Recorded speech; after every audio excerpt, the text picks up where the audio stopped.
adventurers, and welcome to the 62nd episode of Dirty 20, an evening of laughter, drama, and adventure with the Colin D&D Podcast. Tis I, your Dungeon Master for the evening, and I am joined by my colourful cast of characters as always. Today we don't have Mail with us, unfortunately, so I finally get the opportunity to impersonate her, which I'm very, very excited about. So please feel free to roleplay with Alistrine as much as you wish. I hope this goes better than when I roleplayed Aria, because that was a disaster. Christ. Oh yes, I am remembering that one time when Rusty almost died. Nothing will be better than Jack roleplaying Aria. That was outstanding. That was outstanding. But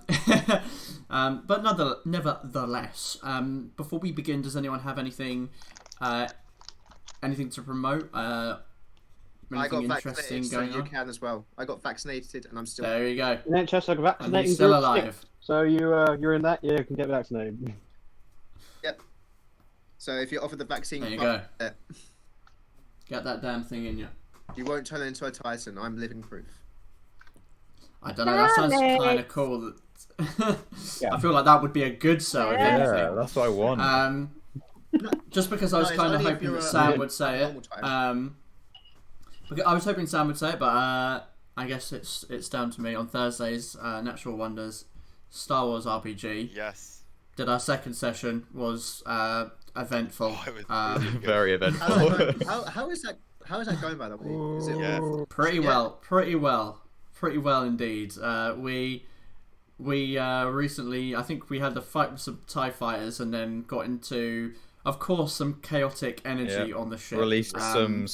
We still haven't cargo. even set a destination yet. Got a new captain, haven't you? You know. Yeah, mate. Me? No, you're not the captain. I'm the captain. Look at me. I am the captain now. Look at me. I am no captain now.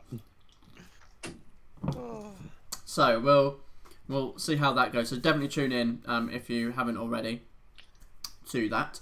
But yeah, anything else? Anyone got anything exciting or interesting lined up? I just. Did we mention last week was someone's birthday? Yeah. We did indeed. Okay, I was gonna say.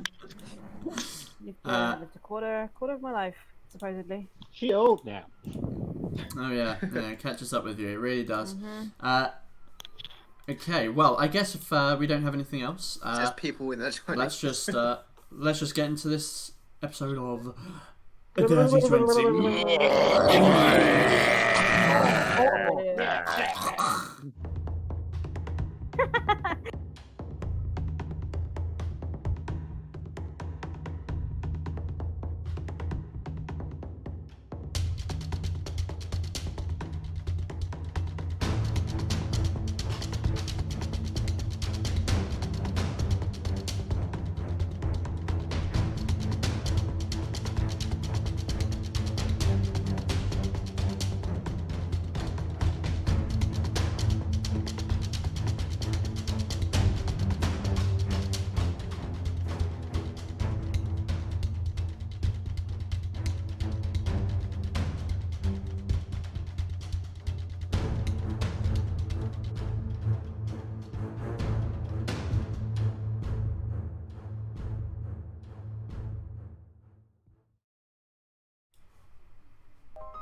So,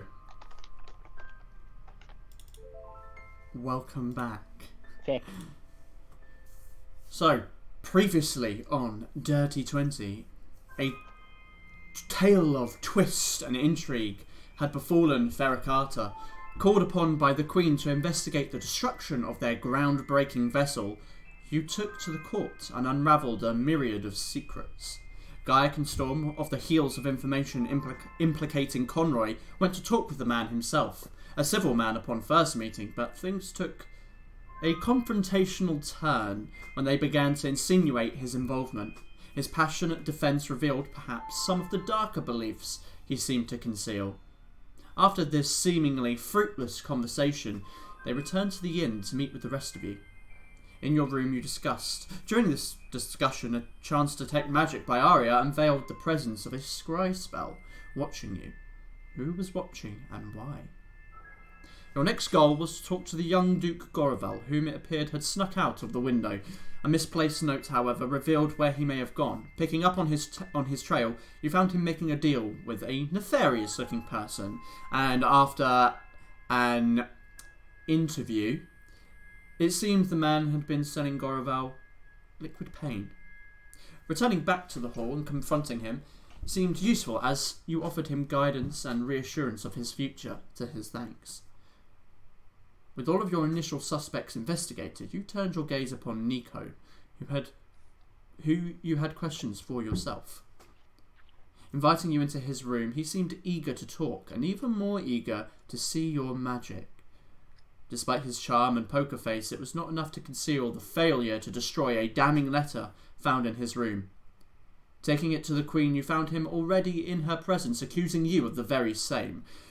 Much was settled by Alistair's use of divine magic, preventing Nico from lying. Even in all his wit, it was impossible to avoid. And so he revealed his intentions, finding himself under arrest. The Queen thanks you for your work and promised to consider your request before bidding you farewell. The sun is beginning to disappear beyond the Western Ocean, orange and pink filling the sky. The snowfall still coming down hard and coating the ground in crunching ice.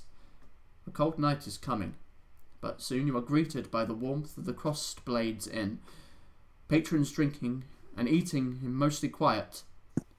As your extremities begin to tingle with warmth, what do you wish to do? This calls for some cinnamon. I will drink myself silly, as always. But this time in celebration rather than in depression. The difference. I am also going to grab a drink, but just some ale. I'm not on Alistair's level.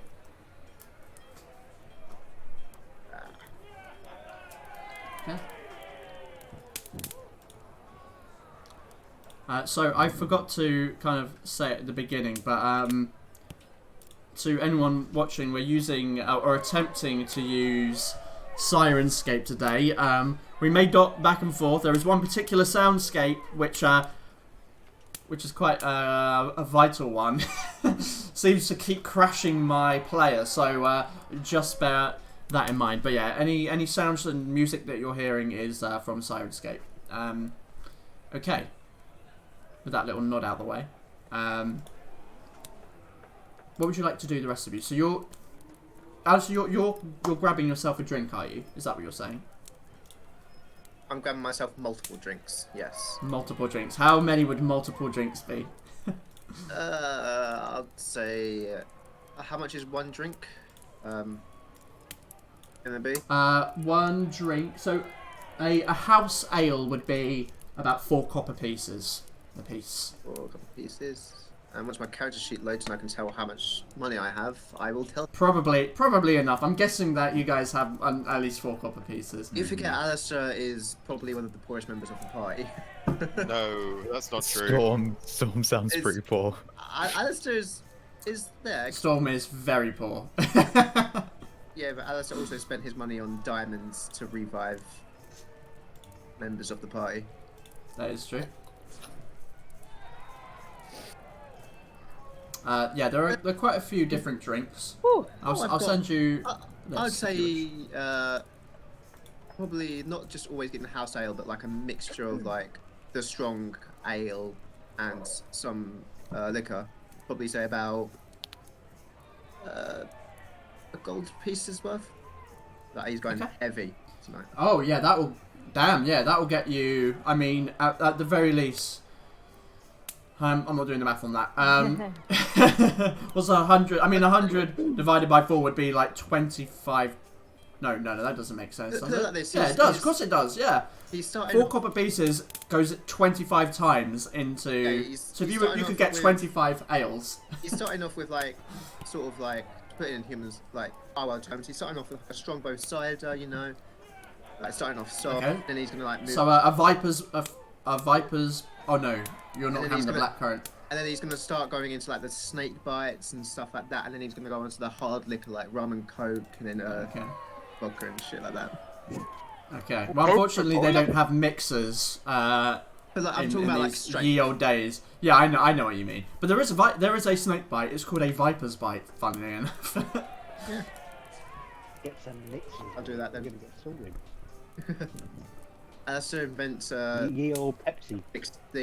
mixing drinks. I think you should. I mean,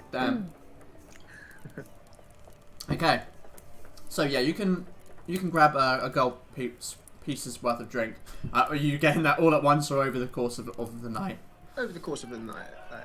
Okay. So the table is always filled with drinks of varying types, from some hard liquor to ales and cider.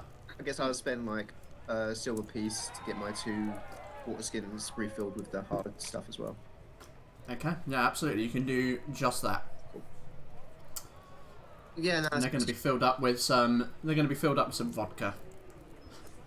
Seeing that Alistair is getting fully fucking south, I'm gonna at one point of the night try to touch him on the shoulder and say to him, Do we have a room? Sorry. Do we have a room? You do have a room. You have 3 rooms. I'm gonna put my bag. I'm gonna put my bag of holding with all the valuable stuff, knowing I'm gonna get soft. I'm gonna put it in the room. So I'm gonna get it nicked again. Yeah. Okay. I don't want to start. We've finally done something in a city without destroying it. I want to keep that record. I mean, yeah, true, but I mean, there was definitely some kind of disaster in the city. It's just not caused by you. Yeah. Yeah, but you didn't cause it. So yeah, that's. Sorry. You ought to be careful, Alistair. Does it not worry you that the Institute are after us?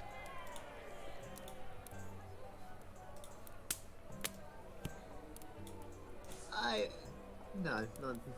Not at the moment, anyway. I'm just enjoying myself. Well, I will stay sober to watch over you, because you have. You don't need to watch over me. You finally did something good, Storm. We finally did something good.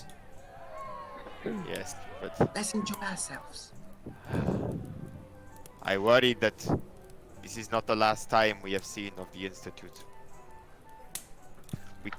If he could watch over us like that, who's to say he doesn't have other allies?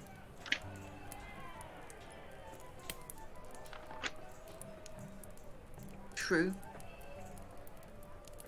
But that's tomorrow Alistair's problem.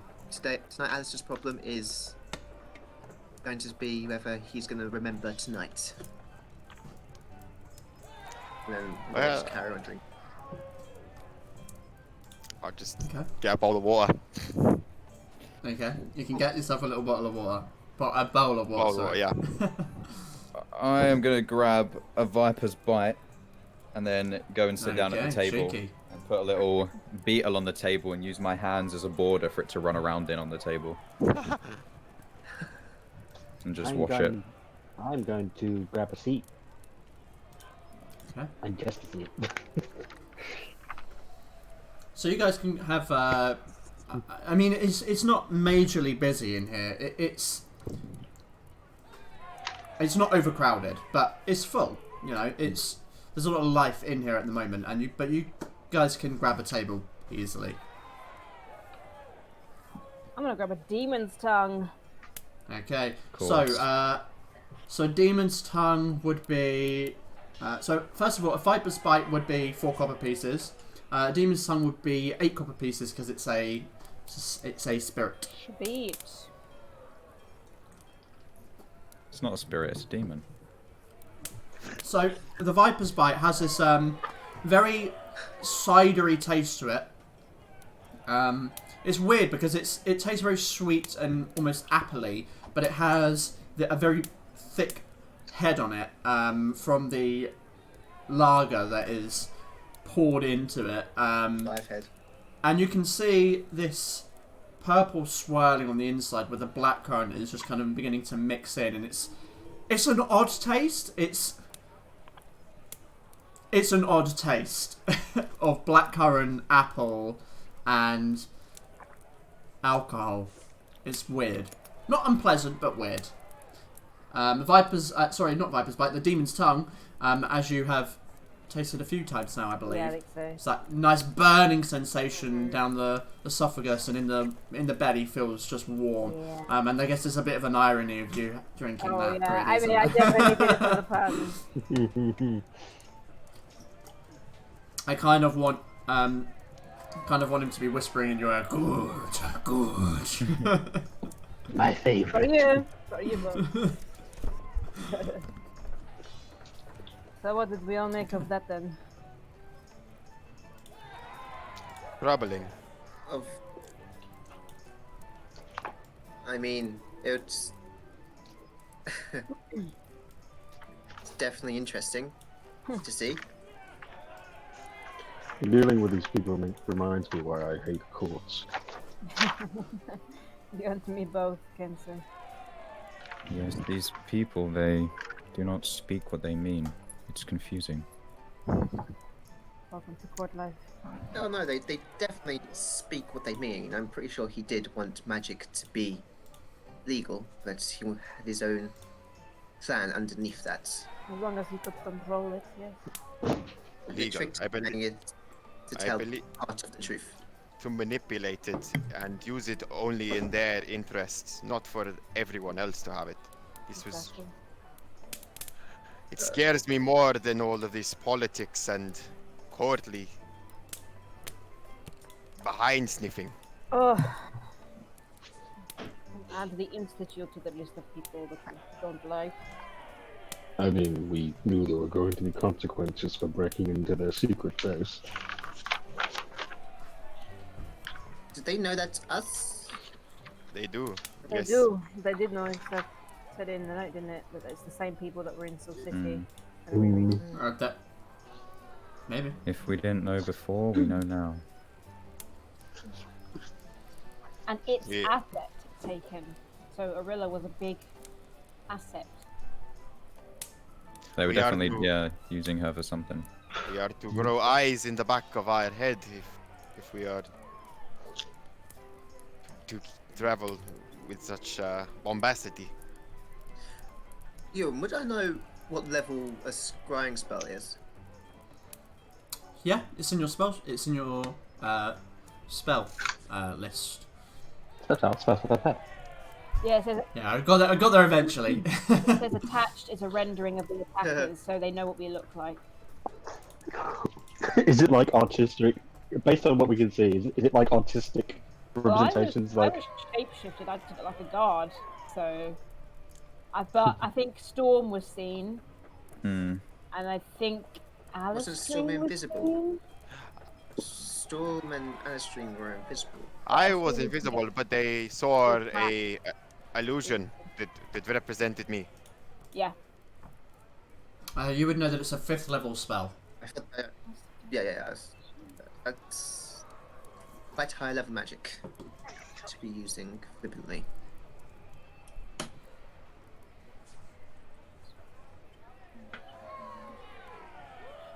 It's definitely going to be fun if they comes to head with them. Don't they for the Church of the Eight as well? I cannot. Sorry, is that a question for me? Yeah, I remember seeing like the Church of the Eight symbol with them. Or is that something I'm thinking of? Not that you are.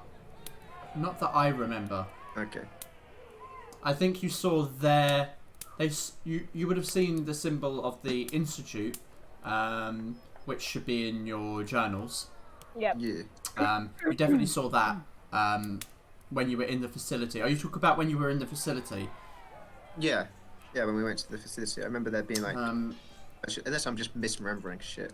I think you're thinking of that symbol, the symbol of the Institute. Yeah, the eye thing.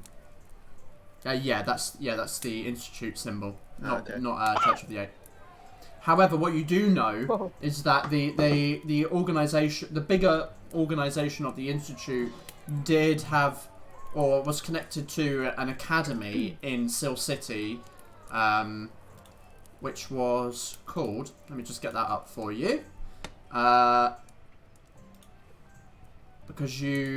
I vaguely remember you going to find some information on it. It was Ogma's study, which was a library. Like a library / academy in Seal City. Mm-hmm. But I don't think you went there. It was just information that you found out at one point. We cannot afford the kingdoms to unite before our work is complete. What work are they doing?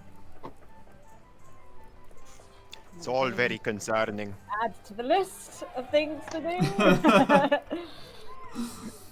But first things first. So that's the Free Fortunes, underground myths, legalizing magic, and now the Institute. Don't forget the hags. Oh yes, and that, as much as that is a pressing matter, I think that can be slightly near the bottom. You hear a crow inside the town. Kensei just kind of turns his head. After she says that, Kensei just kind of turns his head to Aria, like, really? Not in front of my demon's tongue. the same creatures that can fey creatures that can attack us in the middle of the night. That's at the bottom of the list. Well, look, we have much pressing matters. Take your pick. Which one you want to focus on first? Getting drunk. Is that one? I expect no less. There comes a point where we have to be active and not reactive. Yes, I think. I agree. Mm-hmm. I agree. So, our next step is Deep Bay. I mean, are we done here? Is there anything else that we maybe need to do here? Can we trust that that Nico won't escape?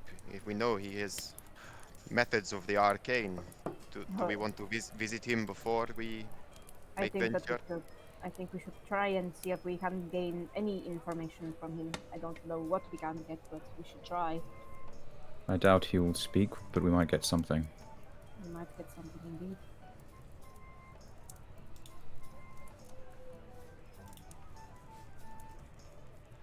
What would you like to do? Do you think if I made myself look like someone, he would see through it? Do you think? Who are you thinking? I don't know. I think he's going to be anyone. But my ability is not, unless he knows about my abilities. Considering they tracked us down, it's highly likely they figured it out. Yes, he might. He probably does know, doesn't he? Well, we don't know. I could just go and try to talk to him then, see if he feels like divulging anything. Probably not, but it's worth a try. What time of day is it?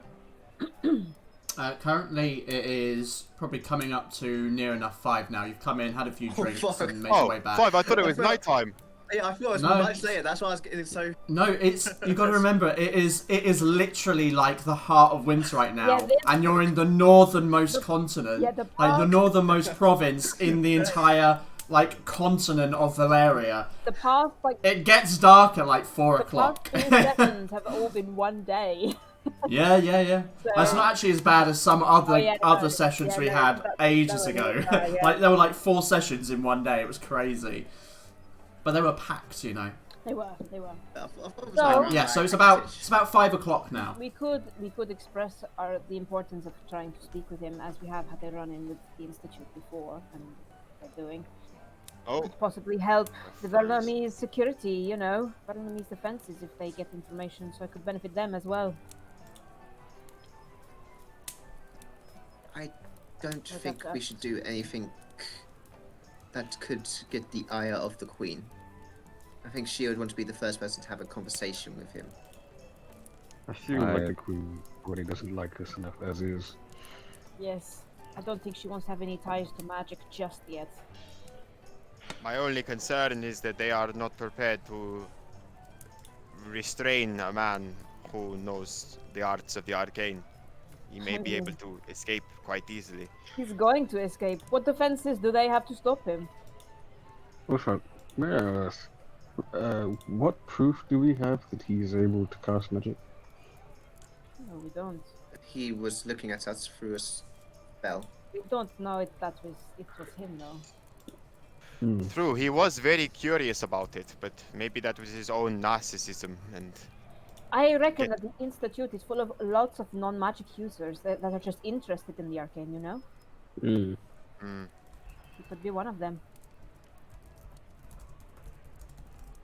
I believe it would be worth trying to have a conversation with him. We have nothing to lose. We do. We have nothing to lose, but we have everything to gain. I mean, we have quite a bit to lose. Our lives, yes. Our entire meeting with the Queen, if it goes south badly, we could lose that. The odds are, by the time we get to the prison, somebody might have already teleported him out. There's nothing to stop them. It's true. No magic defenses. When were we to confer with the Queen, and did she say when she was going to talk to us about our request? She said she was going back to Fera, and that she was going to send a letter. Send a letter to Tipe. Yes, I remember now. Yes, whenever she was ready. But at least she was going to confer with her advisors or whoever, but she was going to take this matter seriously. So that's good. Ironically, I believe that uniting the clan lands to help us would be a lot easier than any kingdom so far. Well, luckily, that is our next stop. So, try and talk to Nico and then get us on a ship. Yes. Alastrine, you don't have much to say right now, do you? It's my moment. It's my moment. It's my moment. You're lying. Go on. Okay, go on. Line. You are Alastrine. What would Alastrine say in this moment? What would she say? Fuck you, Storm. Fuck off, Storm. There you go. That's actually pretty accurate. Well, that was rude. I'll enjoy my cinnamon alone. Poor little cinnamon cat. I think that if someone gets rid of Nico, who cares? The Queen? I mean, she would want to question him about why he did that. She is aware of the Institute now. She had the letter. Gave it to her. So at least she is aware. That's true. Maybe he'll be executed. Who knows? Maybe. At this point, the doors open again to the tavern, slamming open. Slamming open is a bit of an exaggeration, but forcefully opened. And you see someone step through the doors. Appears to be a female human with this tricorn hat, leather black hat with a peacock feather sticking out. Dark tan skin. Long leather boots that extend up her thighs with a burgundy jacket and a black leather sleeveless overcoat. Her dark hair is styled into many braids that have pieces of gold attached to the ends. She kind of steps in, throws down what appears to be like a cigarette, stomps on it a little bit and kicks it out the door and makes her way through the tavern towards the bar. You can see a couple of people looking up at her as she passes, just kind of curious. She kind of not necessarily stands out, but she's definitely got a bit of a presence about her. She walks up to the tavern, to the tavern bar, and she seems to lean on it, place a few coins down. I think that's kind of who that is. Just a guess. Does she look maybe someone who perhaps is well versed on the high seas? Perhaps. She kind of talks to the bartender a minute. Seems to point over towards your table. She kind of turns around and looks towards you, sees you, kind of gives him a nod, takes a drink, begins to walk over directly towards you. As she walks over, I'm going to quickly eat my beetle so she doesn't see.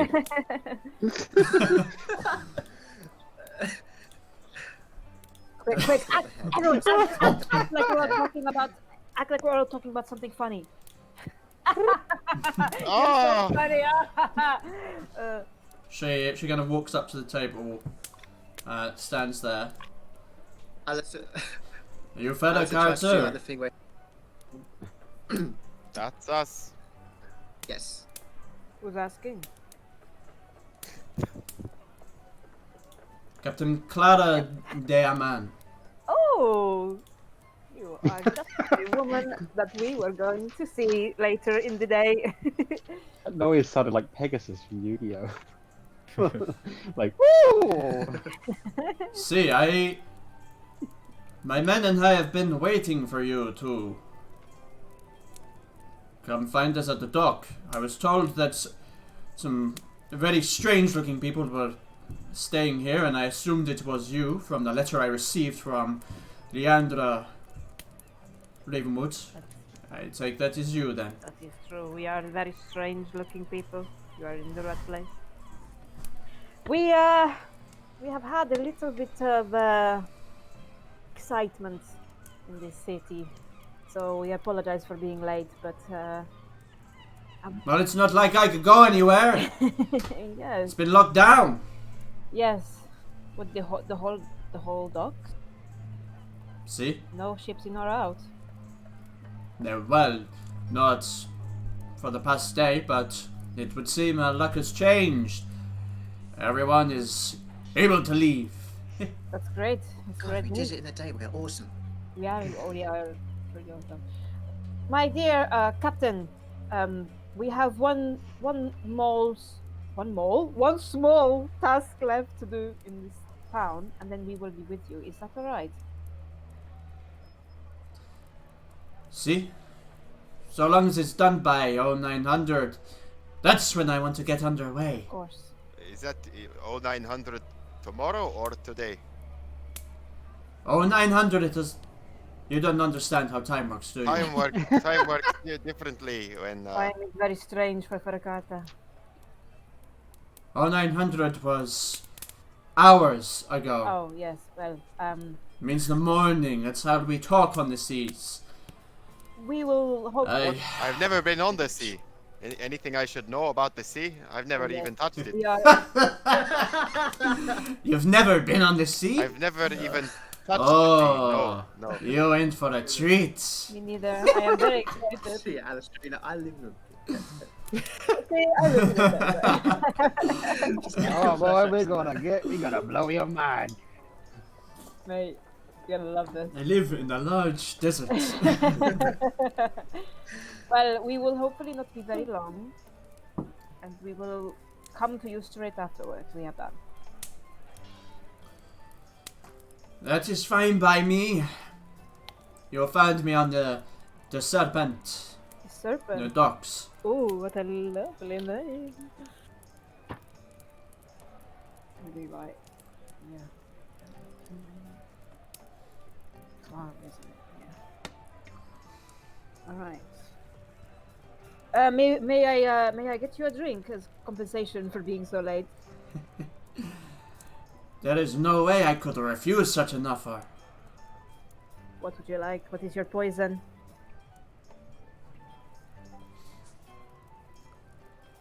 Rum. Of course. I will go and get her a rum. Okay. Hey, That'll be 8 copper. 8 copper. Alistair's, Yes. Alistair's going to enjoy the sea life, I can tell already. I will Walks over with you. down a bunch of silver. It's very, very like a dark spice rum's poured into a glass. How many silver is a copper again? How many silver's a copper? There are 10 copper to a silver. Right. 10 copper to a silver, 10 silver to a gold, Right, okay. 10 gold to a platinum. I'll chuck a couple of silver down then. Okay. Oh wow, how many drinks are you getting? Oh, I'll buy a round for the table. And Okay, sure, why not? Fuck it. let's just even it out at like two silver then. yep, perfect. Sounds ish, right? Ish. Sounds perfect. I'm not gonna I have muddle it down I with had math. no copper left, so I've only got silver. As she downs the drink and licks her teeth, you see like several gold teeth in there. Nice, very nice.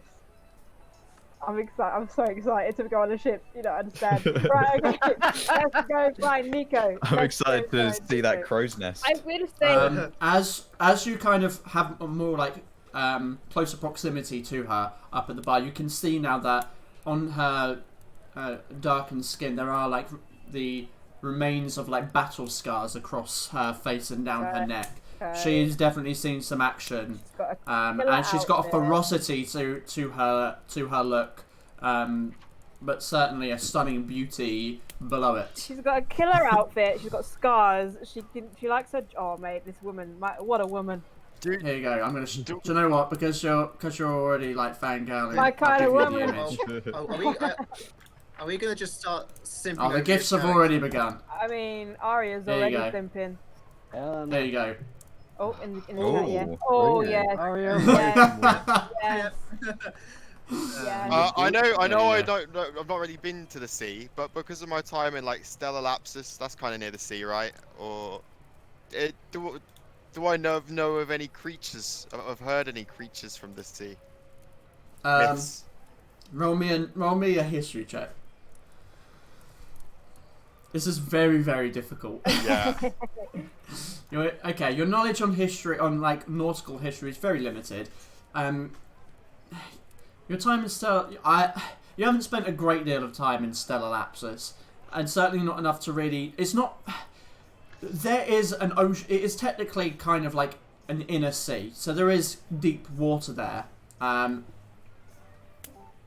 You've heard of like maybe giant octopus-like creatures with many, many tentacles, huge gargantuan beasts, and kind of more like local legends rather than Anything specific for here? anything specific or anything that you recognise as real. You probably have your own superstitions about what could lie below, based on what you've experienced in your own life. Oh, the gods only know what could be or lurking at the bottom of the dark depths that no one has explored. So, who knows is the question. I tend to like what I can see, you know. Are the waters clear? Can we see everything down to the bottom, Captain? Captain is at the bar with Aria. Oh, I go to the table. You turn around and she's gone. May is away for one day, and Aria's already cheating on her. God. I just am very. Thirsty. Shush. So, she turns to you after taking her drink. Aria kind of puts a finger up. Oh, 900 tomorrow. Or we leave without you. We will be there, Captain. I get paid either way. You have my word. We will be there. I promise. I'm not going to miss this for the world. Is it anything like sailing a sandboat? What was that, Storm? Sandboat! Don't forget to tell her I can sail a sandboat. Storm can sail a sandboat if that means. I don't know what that is, but if it's anything like water, then Well, it's not. perhaps. We will find out. I am so excited. This is also my first time on the sea, so I look forward to it. There once was a ship that went to sea. Oh, sure. Is there anything that we need to bring? Anything that perhaps you need, or that we can get tonight? Well, if it is your first time at sea, perhaps a bag to be sick in. Yeah, that's actually probably a good idea. Noted. Maybe Well, we'll do that. enjoy your rum, Captain. And we will be with you at 0800 tomorrow. What are you I doing? don't know. I don't know what. We don't do that Okay, here. cool. Yes. Okay. Bye. I wonder if anyone got that reference or not. We don't do R.I.P. that. Oh, I feel like I Yeah, know. she turns and heads on out. It's the Black Panther. We don't do that here. Oh yeah. That's why I said R.I.P. to my man. So, shall we go find Nico? Oh, we're doing that now. Yes. Well, we might as well. We have to be there by 0800, bro. 0900. She said 0800 even earlier now. Oh. Did she? I thought she said 0800. Did she? I'm pretty sure she said Said- 900, right? I thought that was just you I being. was lost in her eyes. No, I meant 900. I don't know why you said I- 800. That was just Aria trying to trick us into being early. Well, it's too late now. Now it is. Now it is. Too busy being a simp and lost in her eyes and admiring her outfit, so. If we plan to get there for 0800, we'll probably get there by 0900. So Yes, well, it's, you know what While they say, Aria you're was early, you're on over-talking- time. While Aria was over talking with the captain, how many times did I see Alistair carve "I will kill that bitch" on the table? Well, as you're sitting there and they're up at the bar, Alistair is sitting there glaring like daggers at this woman, and the glass that she has in her hand just smashes suddenly. And as it does, like it makes some of you jump around next to her, but she doesn't even flinch, and as kind of the blood trickles down her hand, No, she just licks it off no waste. and wipes it off. No No way. waste. Let's go talk to Nico. Oh, she's here in the chat. Oh my god, is she?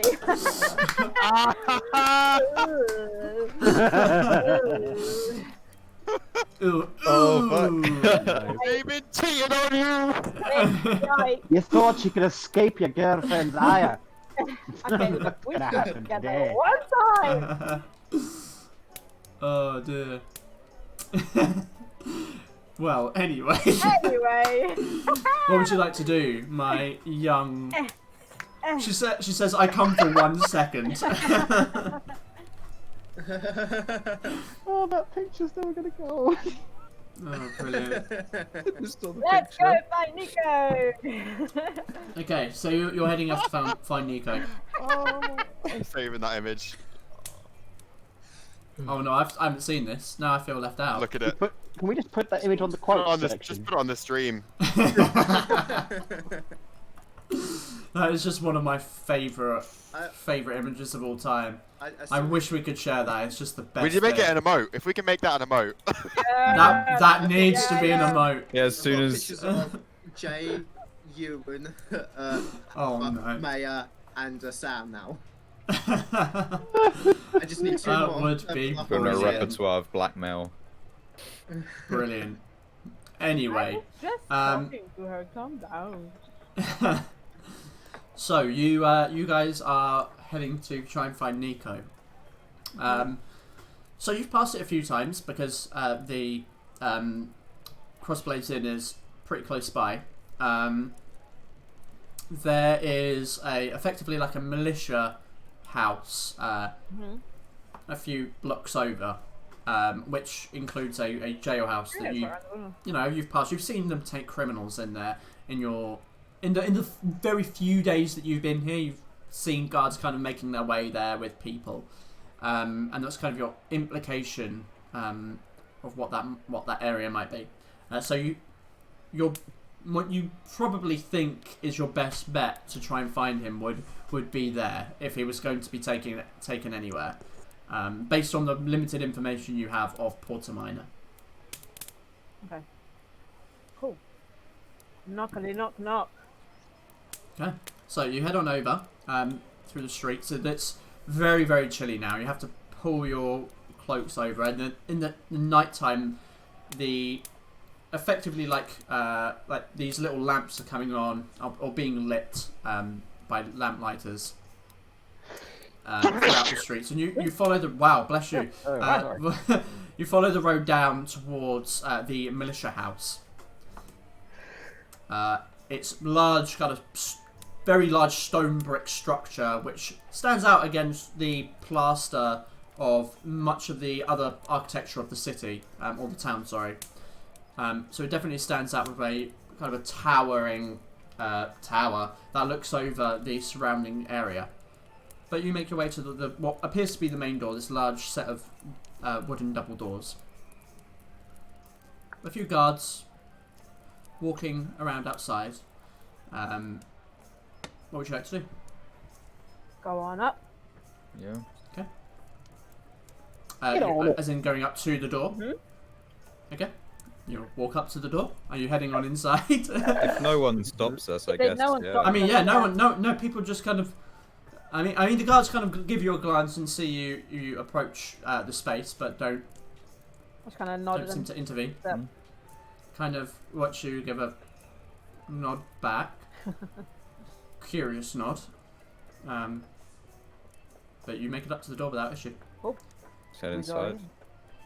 Okay, you pull on the door and step into a warm and fairly dimly lit interior by candelabras hanging from the ceiling. It appears to be like an entrance hall of some sorts, with a few benches and kind of like a railing that effectively bars off a clerk area. You can see someone sat down in there inside this small little room with these bars across this metal desk, this wooden desk, separating your side from theirs. And they kind of look up to see you enter. Can I help? Sorry, can you just remind me, how is it pronounced? Is it pronounced Cavalier or Cavalieri? Cavaliere. Cavalieri. Oh, okay. Yes, we... Could you come in quickly, please, and close the door? The draft is a bit chilly outside. Don't want to let the heat out. Sure. We are Cavalieri of Verlum, and we have just been doing business with the Queen. We wish to speak to a prisoner that you took in recently. Lord Nico. I see. We have been told of your presence here in the town, and your work. The prisoner Nico has only recently been brought and is currently being held in a solitude cell in the dungeon. It is highly irregular for you to visit him. He has arrived mere a half hour ago. We are aware. He may have information that would be useful in our investigations and going further. So we wish to speak to him. Please, I'm not sure exactly what I should. And you see, kind of like a heavily armed guard kind of step out. One of the elite that you had seen in the town hall kind of steps out. A dark-skinned individual with this buzz-cutted hair, thick red and gold cloak, and heavy plate armor steps out from one of the doorways near the clerk station and turns and says, "Don't worry, I will take care of this. Captain Santino, can I help?" Santino. We are here to see the recently imprisoned. I suspect you're talking about Lord Nico. Yes. I overheard part of your conversation. Yes. Has he said much since you brought him in? Kind of looks at the clerk. Please, let us talk in private. And he turns and begins to walk through a side door. Do you follow him? Follow. Mm-hmm. Okay. He guides you into this office space. Several bookshelves on the side and several armor stands and weapon racks of all these different kinds of weapons: halberds, spears, a heavy crossbow, a beast of a weapon. It's well decked out. And he walks over to a wooden desk with a leather chair behind, a few papers and other stationery things atop, as well as a half-lit candle. He sits down in the chair. Please approach. This is not my office, but I have taken over it whilst we are in town. But please make yourselves comfortable as you can. There's a couple of stools on the edges of the room if you wish to take a seat, or stand if you wish. I'll stay standing. I'm gonna grab a stool and perch on it. I was just gonna like sort of just slump down on the stool because I'm getting a bit wobbly on his legs. So, you've come to speak with Lord Nico. If we may, yes.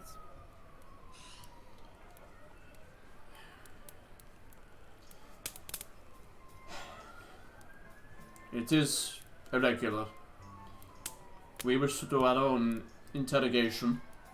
He is within our care. Perhaps we can kill two birds with one stone. Forgive the phrase, Gaia. Ruffle my feathers a little bit, but settle back down. Why should I allow you to talk to him first? Well, We are aware of information regarding his true loyalties that he may not necessarily divulge to you directly.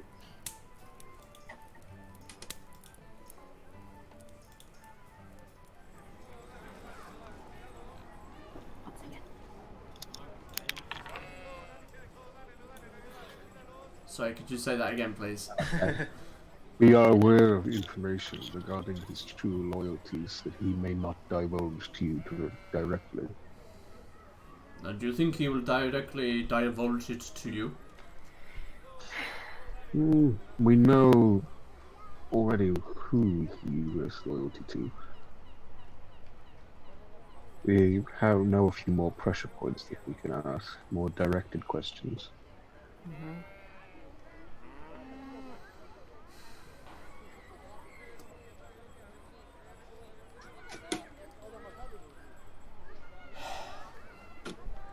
Very well. You will have a few minutes with him, no more. Do not lay a hand on him. I wish him to be in good condition when we do our own interrogation. I assure you we won't harm him. And I stare at Alstrad.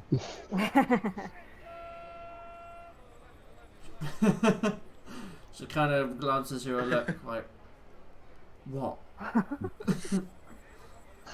He is in chains, yes, and behind bars.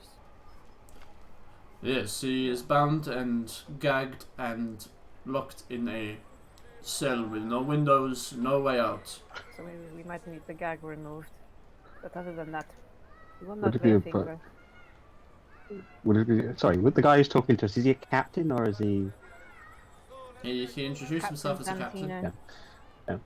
Captain Santino, that's it. Perhaps it would be a good idea for Captain Santino to accompany us inside. Yes, of course. Does this... Do you and any of your men be able to come inside with us?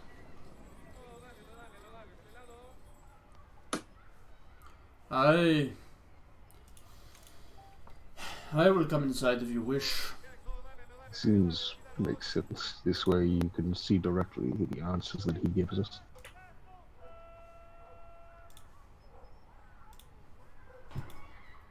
Sorry, can you say that again? Like the sound just blares up sometimes. I can't hear you. It seems to make Apologies. sense. This way you can directly hear any answers he gives us.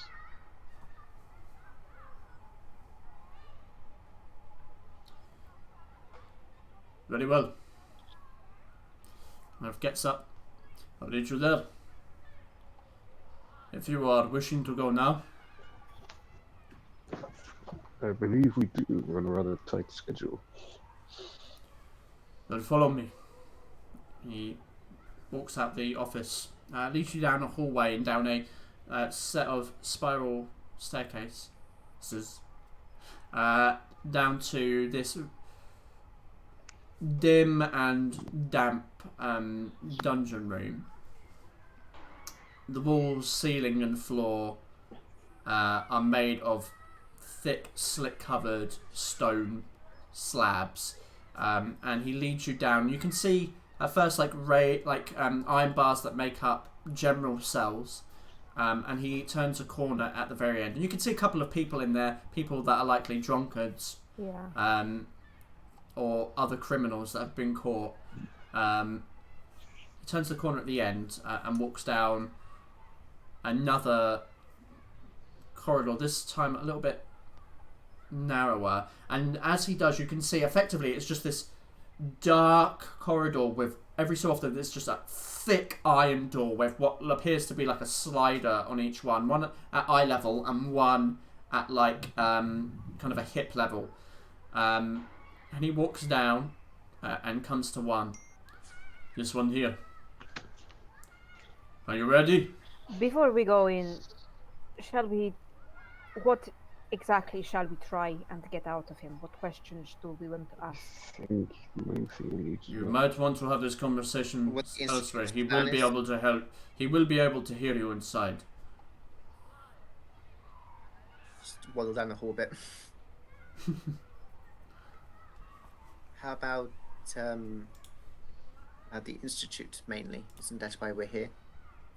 Yes, what the Institute is trying to do, because he, of course, doesn't tell us. But that is the big question. And also What's perhaps bl- what they plan for What us. blowing up the ship would help. Why? Yes, what was the purpose of blowing up the ship was?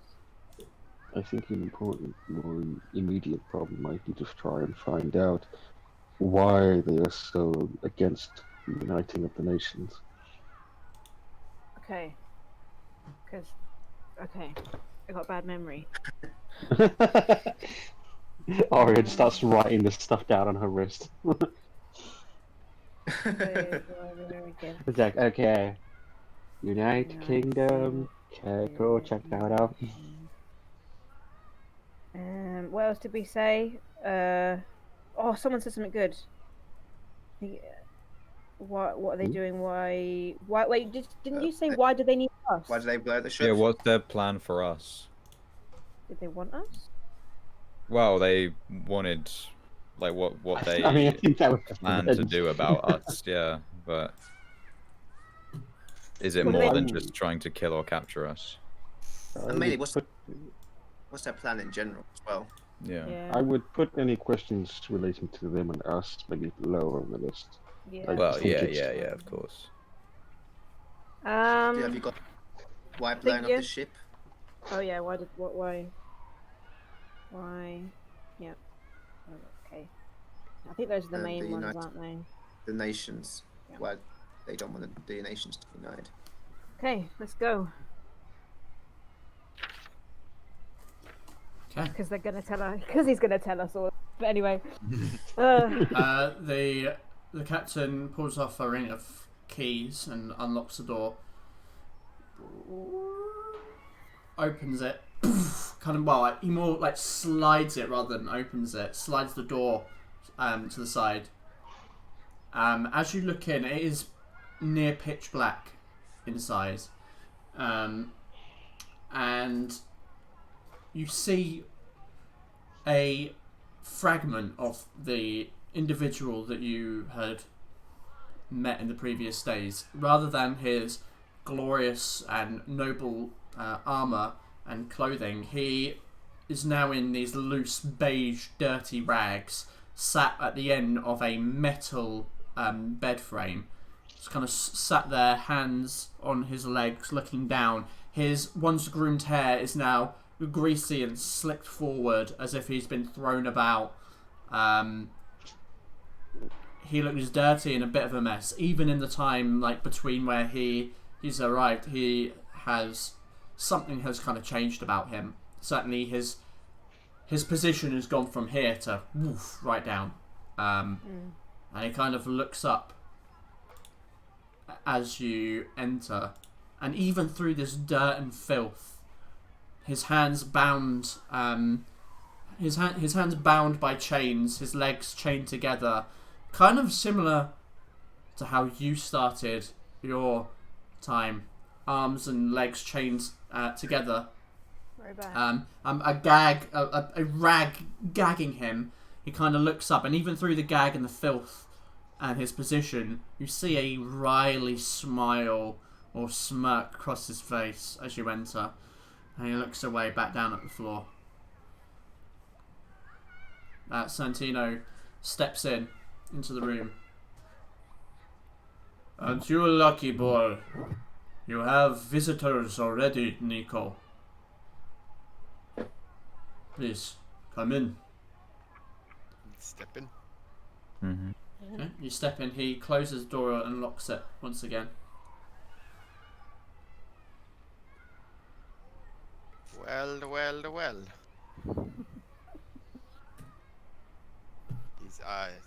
Can we have that gag removed from his mouth so we can talk?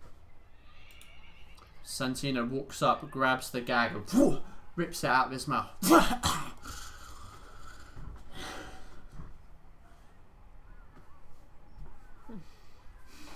They suit you.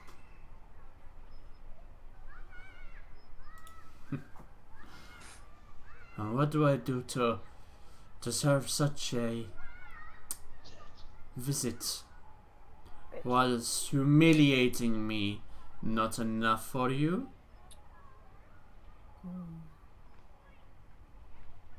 Not quite. No. We have things to know. Do you? Indeed. How about we start with, since you may not live, it would be nice to divulge some things you may have on your chest, like what the Institute's plan is.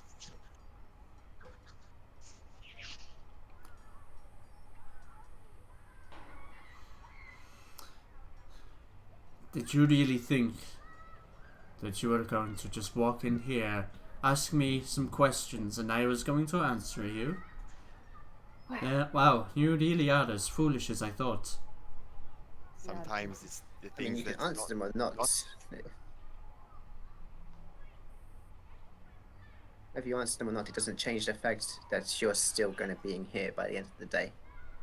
And you're going to get people asking you a lot more questions in a lot less nicer way.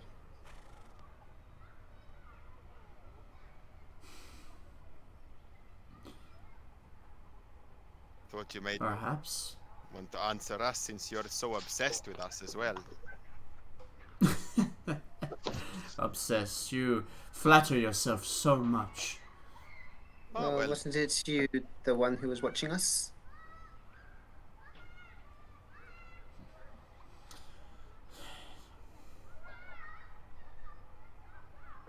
Obsession is such a... Insight.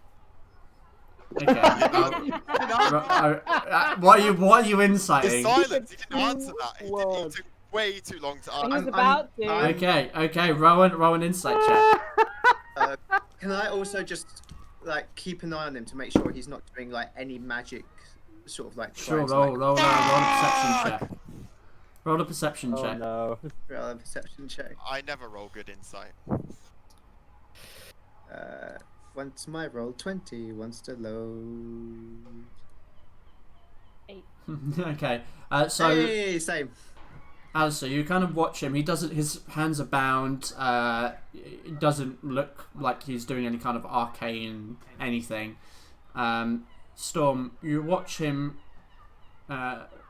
closely.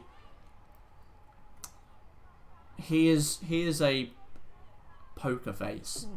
even with his smirk, it might not be just a blank expression, but he clearly is a person who's controlled over how he expresses himself.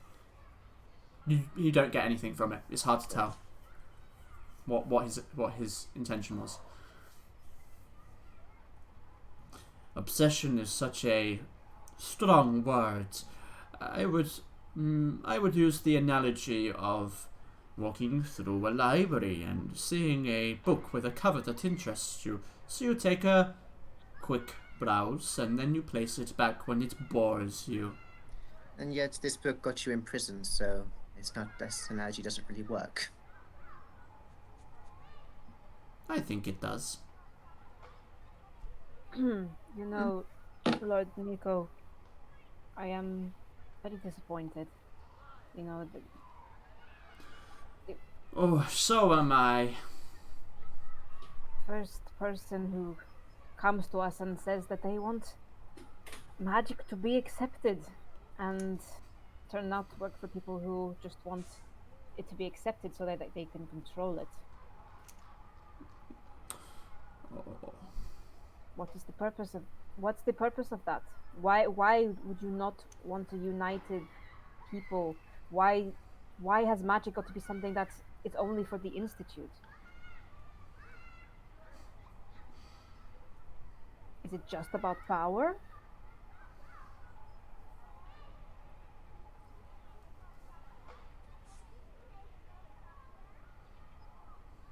I guess needs to.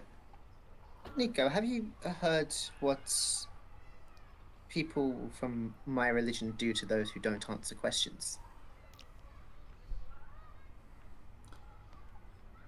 You act as if the Church of the Eight is not everywhere and anywhere. Of course I know what happens. So you know that if they don't answer questions, they tear them apart, then heal them again, and tear them apart, then heal them again. And they keep on doing that until they answer their questions, or the healing spells won't work anymore, and their body just gives up on them. Are you... Okay. Roll me an intimidation check.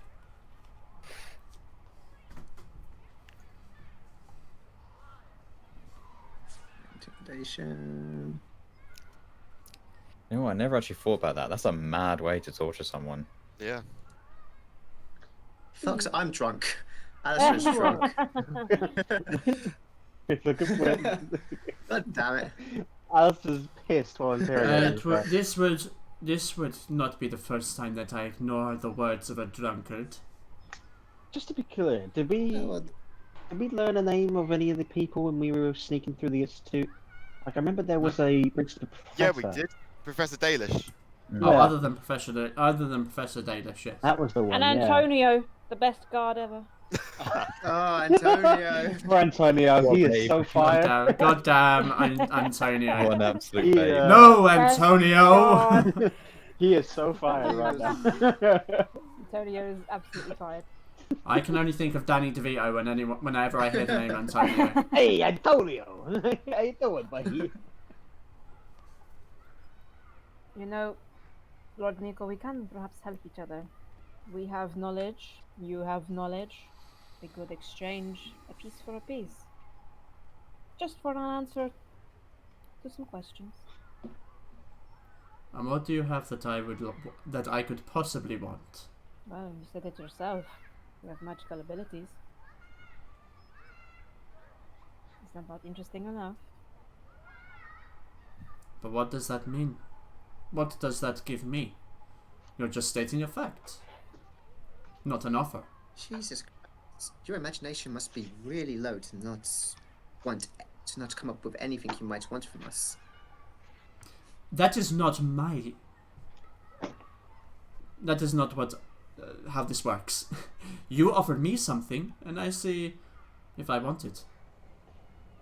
Oh, You're the ones who want something from me. I wanna try You something. do. So offer me You do something. realise you're in a prison, right? You're in a prison.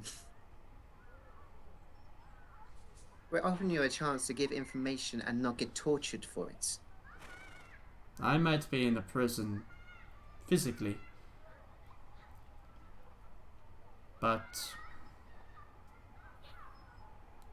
I think you are all in a prison of your own.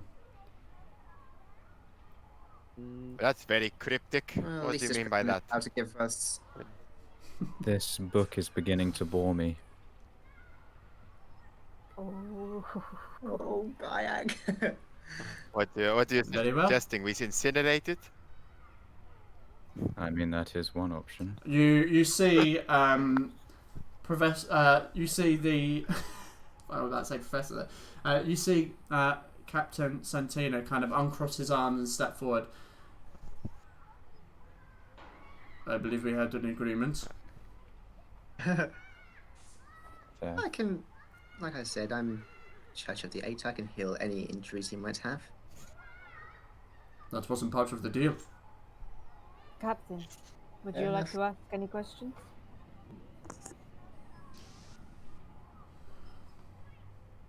As I told you, we will be conducting our own interview. I want to do something very Michael. Can I do an insight check on the captain? Sure, go ahead. Actually, can I join on that? Not, my insight's trash, but you never We all know. think Sure. he's suspicious because we won't let him meet. 13. So Jesus Christ, we have. you look. You kind of try to read, get a reading on him. He just seems. He seems a little bit uncomfortable after the notion of incinerating the prisoner. He seems a little bit in a defensive right now. You and I have a question. You know the semantic part of a You spell? won't leave mark. Yeah, That's kind of like symbols you do with your hands, Yeah. right? yeah. Okay. Ugh. Just might loosen his lips a little, I don't know. What are you thinking? What are you thinking? Sorry, Jack, you were speaking. Lord Nico, may I ask you a personal question?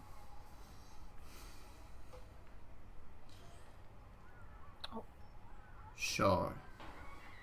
Do you consider yourself to be a logical man? Where are you going with this? Well, I can't go anywhere until you answer the question. Yes. Indeed.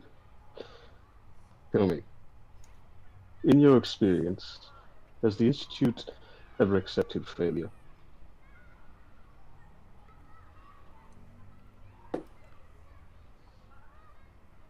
Kind of just stares at you. Mutual gaze. I'm I would take any lack of answers as a no. gonna Then walk. That answer is me, your prerogative. answer me this. Has the Institute ever been tried to forgive?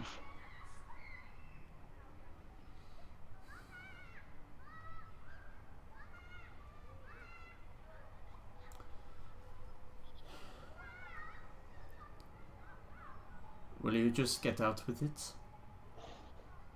You are a smart man. You know full well you failed in your mission here. And you know full well, based on your silence, that the Institute isn't going to accept it wasn't my fault as a good excuse. The only Kind you of- have... Sorry, carry on.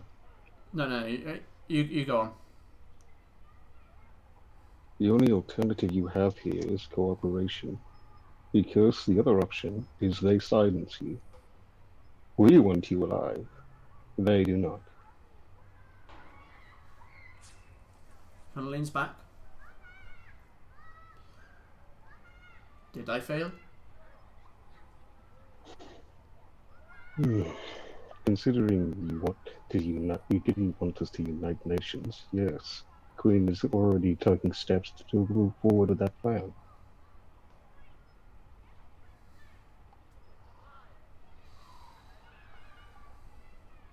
I've done my piece. But the puzzle is much larger. While And Ken as says, you've done, you're a loose end now. while Ken says talking, I'm gonna walk around with my hands behind my back as if I'm, pacing, as if I'm trying to intimidate him or something.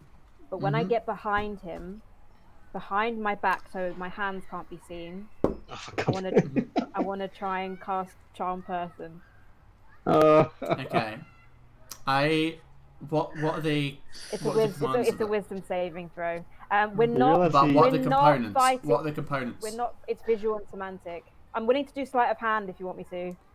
It's not. That's not what visual means. That means it's verbal, and semantic. So you have to say words in order to do it. So you have to speak the arcane words thought and V do was the arcane visual. movement. No, V is verbal. Means you have to speak. Oh, I won't do it then. Oh, thank God! Where did I get visual it's verbal. from? I don't know. It's verbal because you have to speak words.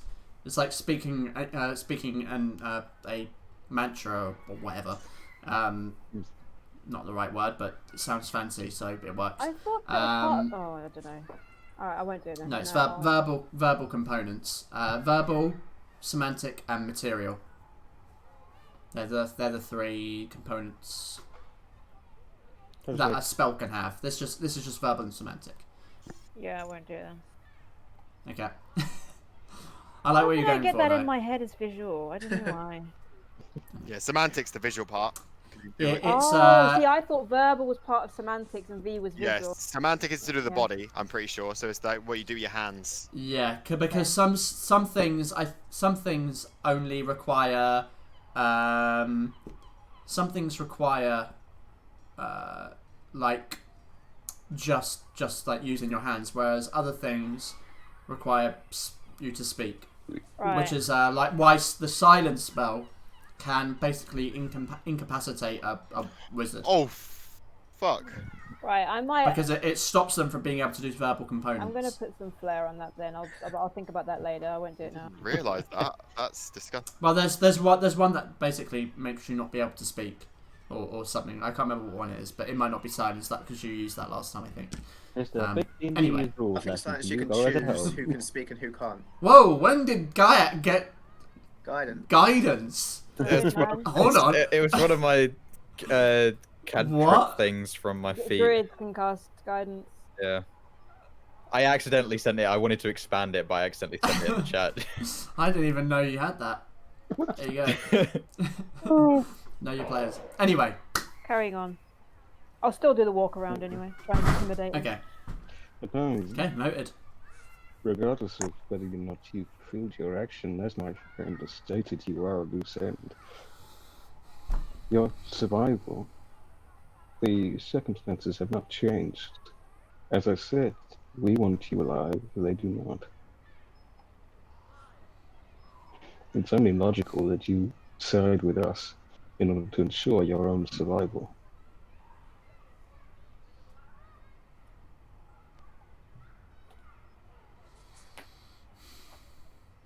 And how could you possibly help me? Well, why don't you tell us that? What do you want?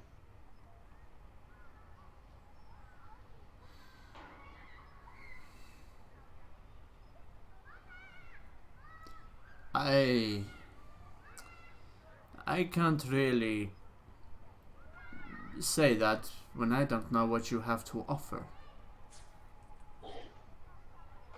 We're free spirits. You can go anywhere. You can't.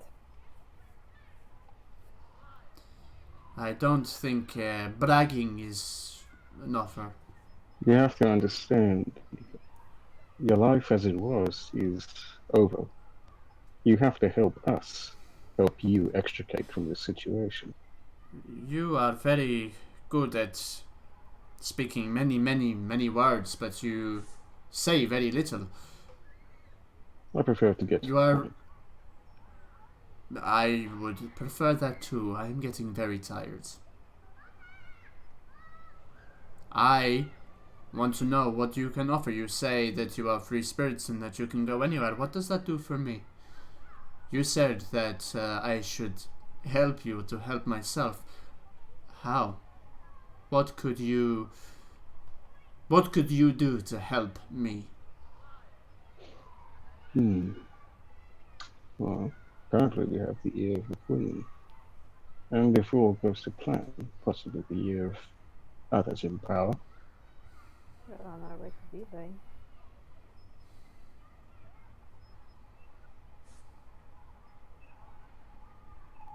And do you think that will help me? How? To leave? To be free? Of course not. But he can make your situation more comfortable.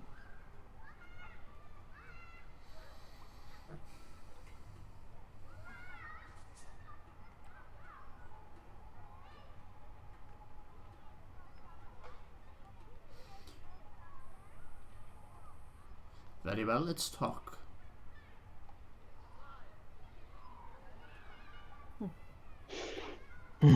What do you want? What do you want from me? What was the first question on our list again? Why are they? Oh, I've got here. Why are they? Why is the Institute against uniting the nations? Christ, couldn't I get that out?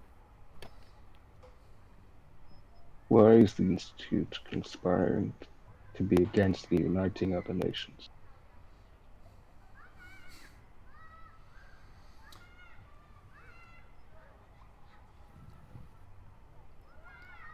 That is a difficult question to answer.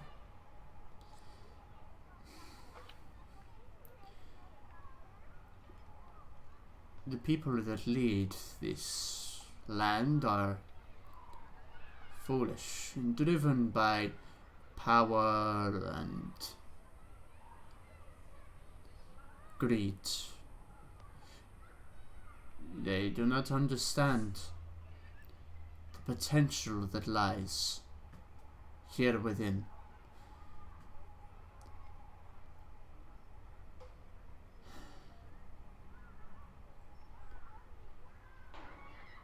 The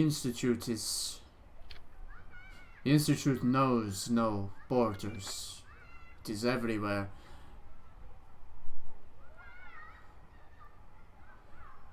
We are a collective of minds, of people of enlightened dispositions who wish to see a brighter future.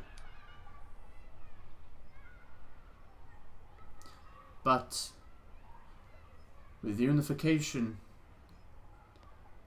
comes absolute power, and absolute power corrupts absolutely. That is why.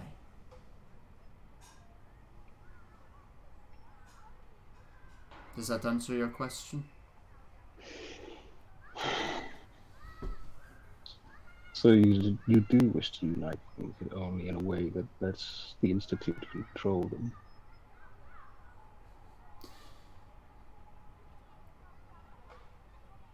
My colleagues and I seek knowledge. That is all. And you couldn't do that without blowing up a ship? I don't expect you to understand the intricacies of politics, when quite clearly you have not dabbled in them yourselves.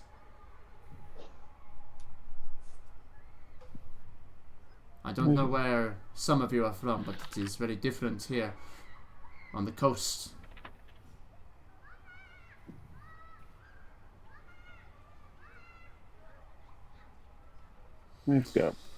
I have a tendency to avoid wanting to put my hand in acid, though. Tended to be what being in a cold environment felt like.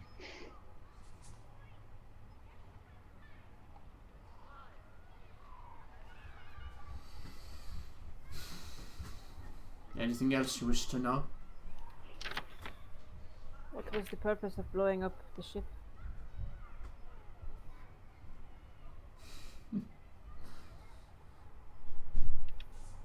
That ship represented something. It represented new age, a change to the way of life, and with that inspires something within people, and in some ways that can be good, but in other ways it can be dangerous, and so we had to end it before it began. Isn't change what you want? Would that not have brought about new mindsets if trade had traveled farther east? Doesn't make any sense to me. Of course it doesn't. To you. Because if they go east, then it'll go to lands that the Institute does not have power over. That's what they're scared about.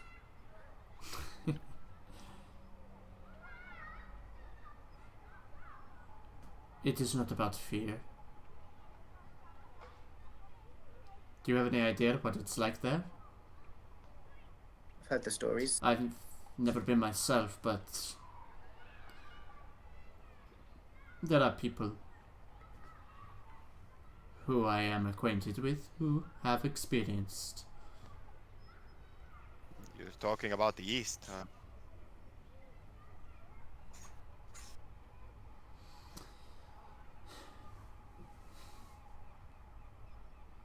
Perhaps. Well, of course, it's where I was born. I know a lot more about the East than you do, I'm sure. I hear they enslave your people there. Yes. Very, very enlightened.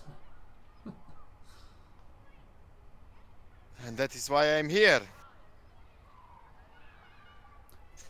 And so, with that in mind, do you think it's a good idea to bring those people here?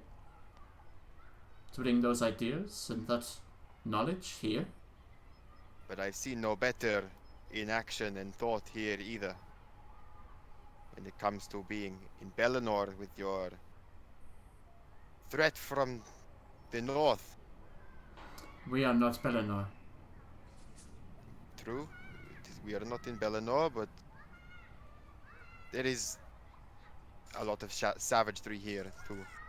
Don't think yourselves more cultured.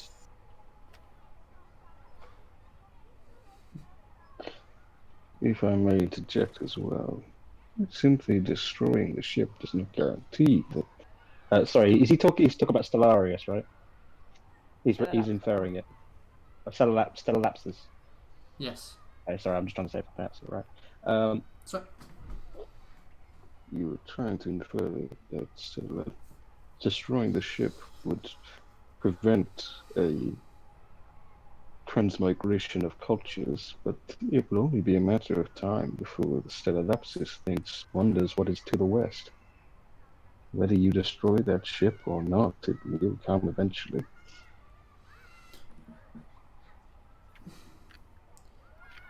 It is not about preventing. What I said to you in the gardens was no lie. Change is coming, and we are not ignorant enough to deny it. It is about being prepared. And whilst these countries go about their little problems, when those eyes from the east stare west, we will not be prepared. Preparing for something you know little about. That sounds a lot like fear to me. You are a foolish boy if you think that preparation is fear. And you are foolish that thinking blowing up a ship is a good thing.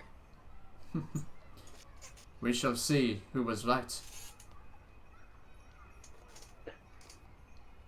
If I may, it seems your tactic may have the opposite effect. If you destroy these mechanical wonders, the innovation of this country will backtread. People will become afraid of them, and they will be less advanced. If they don't advance, then they won't be ready for when this effect does eventually come.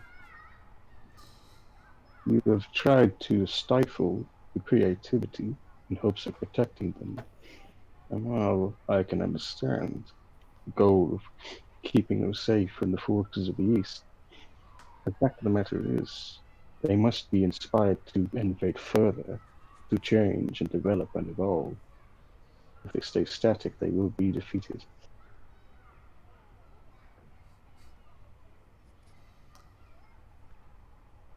Like I said, I don't expect you to understand.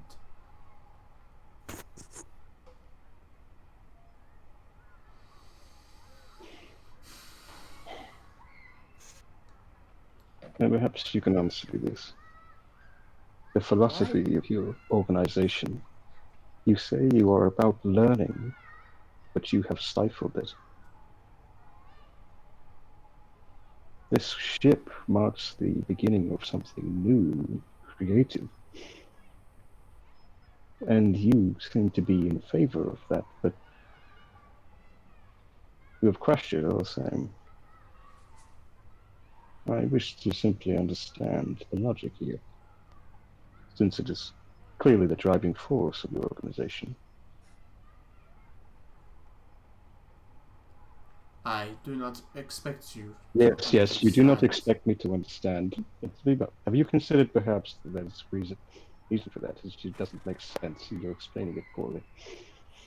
Or maybe you just don't understand. Do you? Or maybe it's because the institution won't be able to control it.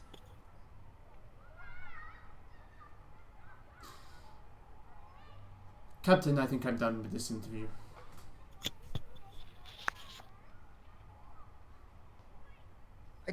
Before we leave, I do have one more question for you. Oh, no. Sorry. This interview is over.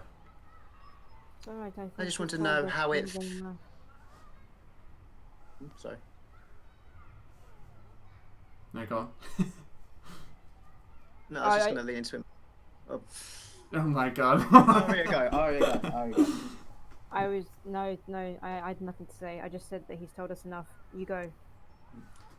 No, I was literally just going to lean into him and be like, how did it feel to be completely and utterly useless whilst under my spell? Alright, well... Big Dickin. Oh my god.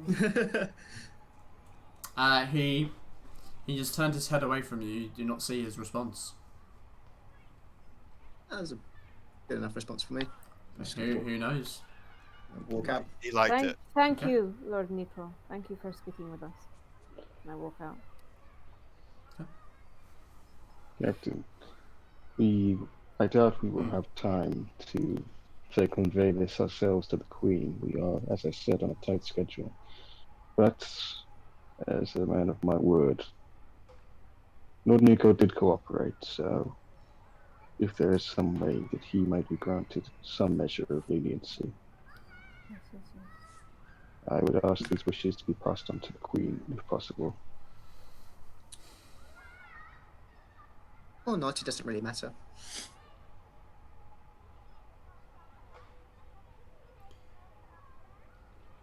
I will tell her that he had cooperated with your questioning. Thank you. That's all I asked.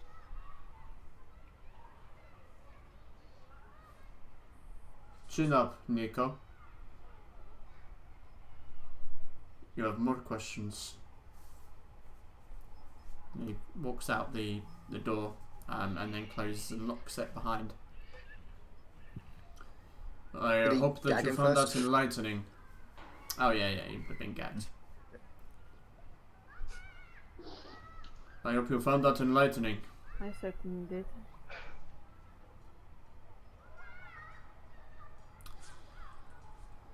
Well, I mean, we're trying to get magic to become more accepted. If he plays his cards right, perhaps he could become some sort of advisor for Cecilia.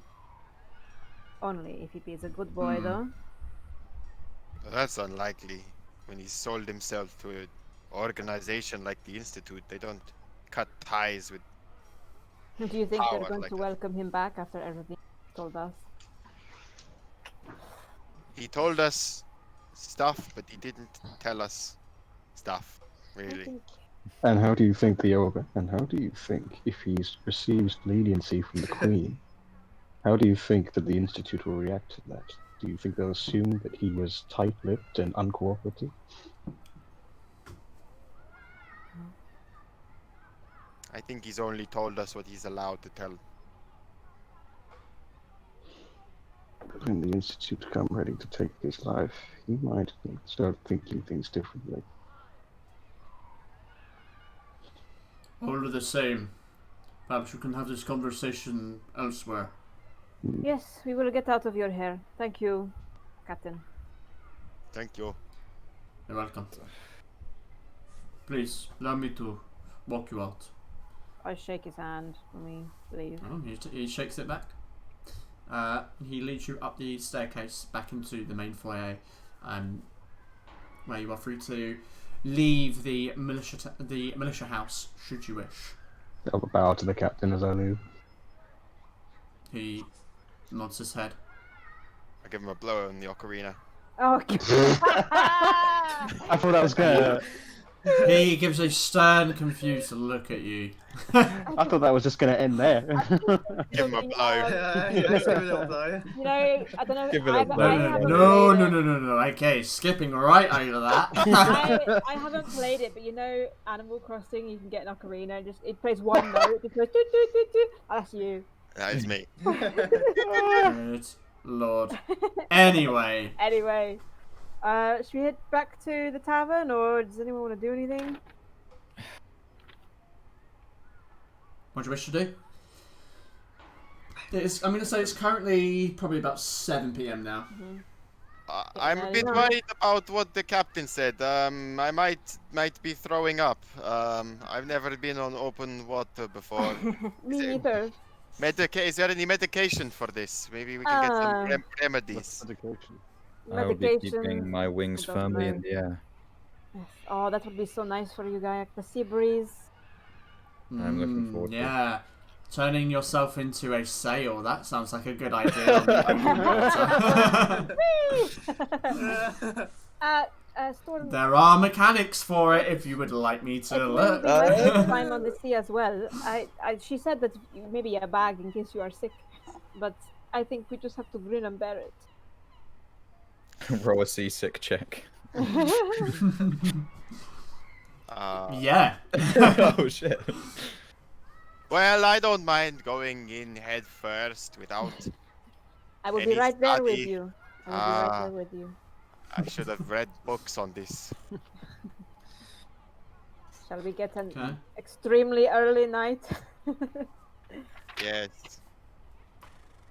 We've had a long day. Okay. I think we'll head back to the tavern. Before returning, Alice is just going to spend the rest of his money switching from like drinks just to rum to get Getting the pirate Okay. mind frame, the yeah. sea. Yeah. Okay. Before heading to sleep, I want to just go have a little fly over. The docks are like open now. It's free for people to go there and everything now, right? It's not. Yeah. Yeah, I just want to fly over to the docks and stand on the end of like one of the piers and just look out over the sea for an hour or two before heading back. So, as you do, as you get to the docks, the light of the of Port Minor kind of reflects in the water and glistens as like a reflection of the town. But as you look out across the sea, you can see the ever-raging storms in the distance. But above the moon that reflects on this just shifting black that is the ocean, now in the darkness of night. When The you reflection of the moon elongated and rippling on the water. It's a beautiful sight, but one that contains much danger as well. When you say storms, is it like out at sea, sort of? Yeah, like right on the horizon, you see this raging storm, and like the very, very distant flashes of lightning, very, very far away. Yeah, I'll just stand there for a few hours, stare like over the ocean at the moon, and then head back and climb in the room window and head to sleep. Cool. Does anyone wish to do anything before they have their night's sleep? I am going to do something that I forgot to do on Fiera de Morte. Just a little something. I'm just going to find some candles, and just maybe some little flowers somewhere, and just in my tavern room, just set up a little kind of mini, as it would be in Day of the Dead, ofrenda, and just put some candles out with some flowers, and unfold the picture of my real mother and father, and just sit by it for the evening for a little bit. Okay, nice. So, anything else for anyone? Okay, so after doing your individual things before resting, you make your way to your beds in your 3 separate rooms and have a comfortable night's sleep. One which, as you drift off into, sorry, I got my needle got stuck there on the record. As you drift off into dark, oh fuck me! How can I not say drift off? Drift off into darkness of sleep. You can't help but think that it could be the last good sleep for a little while. I already thought that. Knowing that a time at sea is ahead of you, but soon that darkness turns to light as you wake up on another frosty, cold morning. The small little metal kind of oven device that lies in each of your rooms to give heat in has obviously gone out, and frost appears from your mouth. You know that one of the clues for the ghost is freezing temperatures. Yeah, freezing temperatures. Oh, it's a demon. Sorry, I couldn't help it. The window's frosted, and you can see snowfall still falling outside, and now the streets are covered in this sheet of white, mostly kind of trodden in by folk up early in the morning, and lines where carts and carriages have moved through the streets. But all the same, you get up, get yourselves together, dressed, and unless there's anything you wish to do, make your way downstairs to meet each other in the tavern room. I have a snuggle buddy to keep me warm. You do? Oh my goodness. Well, I don't know if she's going to be wanting to snuggle tonight. That's true, actually. She's going to spoon. As you just looked at the woman. As we rewind, Ashreen definitely makes a comment of, would you like me to get the captain instead? She's like, no spooning for you. I will stick pins in my eyes so I can... Again. Anyway, yeah, you guys are free to do as you wish in the morning. But I think before we do the next leg of this adventure, we'll take a short break here. So we'll see you back in, let's say, because we started a bit later, let's give it 10 minutes. We'll be back at 10 past. I think that's enough time to make a tea, have a wee, do a poo if anyone needs to do a poo. Hey, we're all doing all 3 though. I don't know. Everybody poops. Wait, if you're doing all 3, are you okay? Except King John. Yeah, true. Is that controversial to say? I don't know. Anyway, we'll be back after these non-existent. Hello, and we are back once again.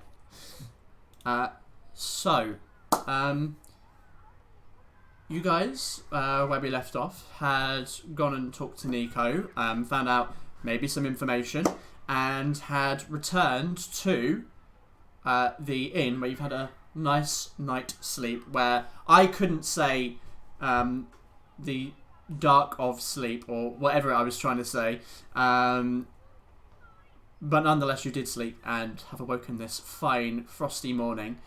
as you gather yourselves, is there anything you wish to do?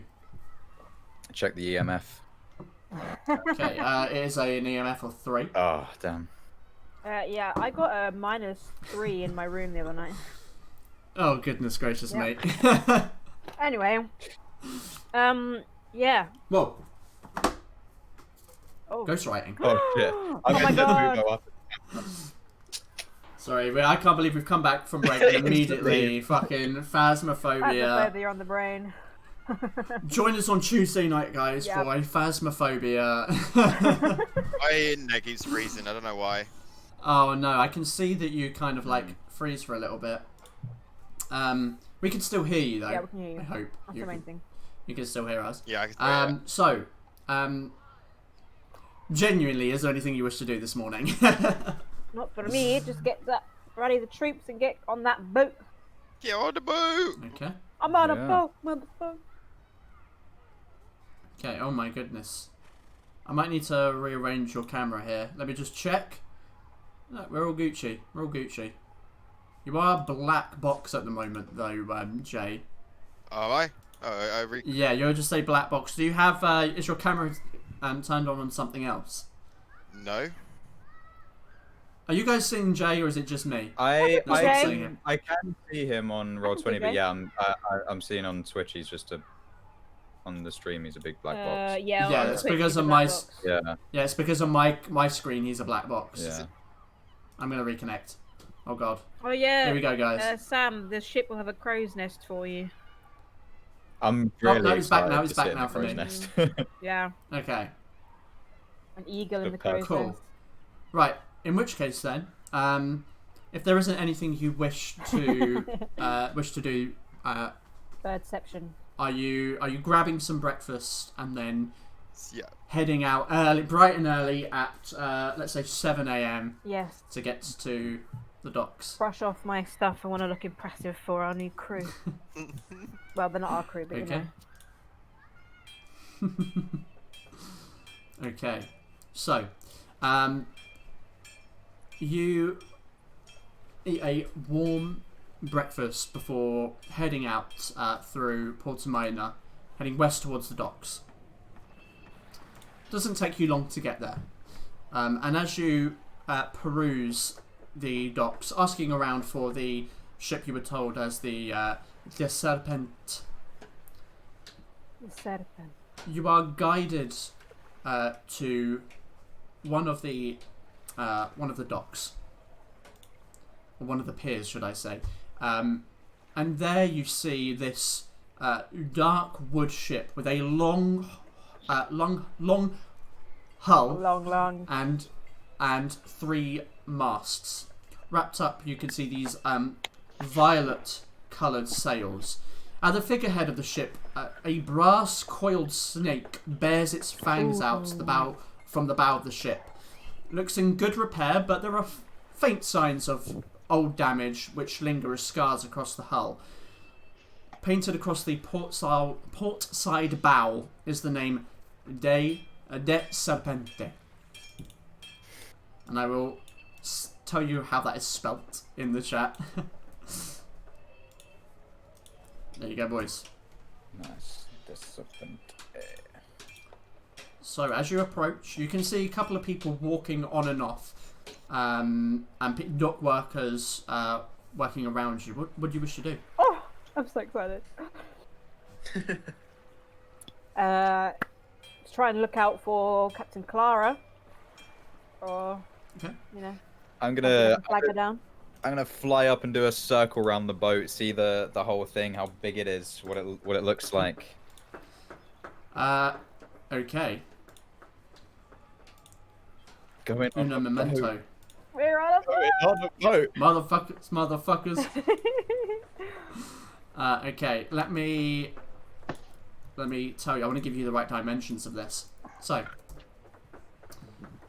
why is that open a new window? There we go. For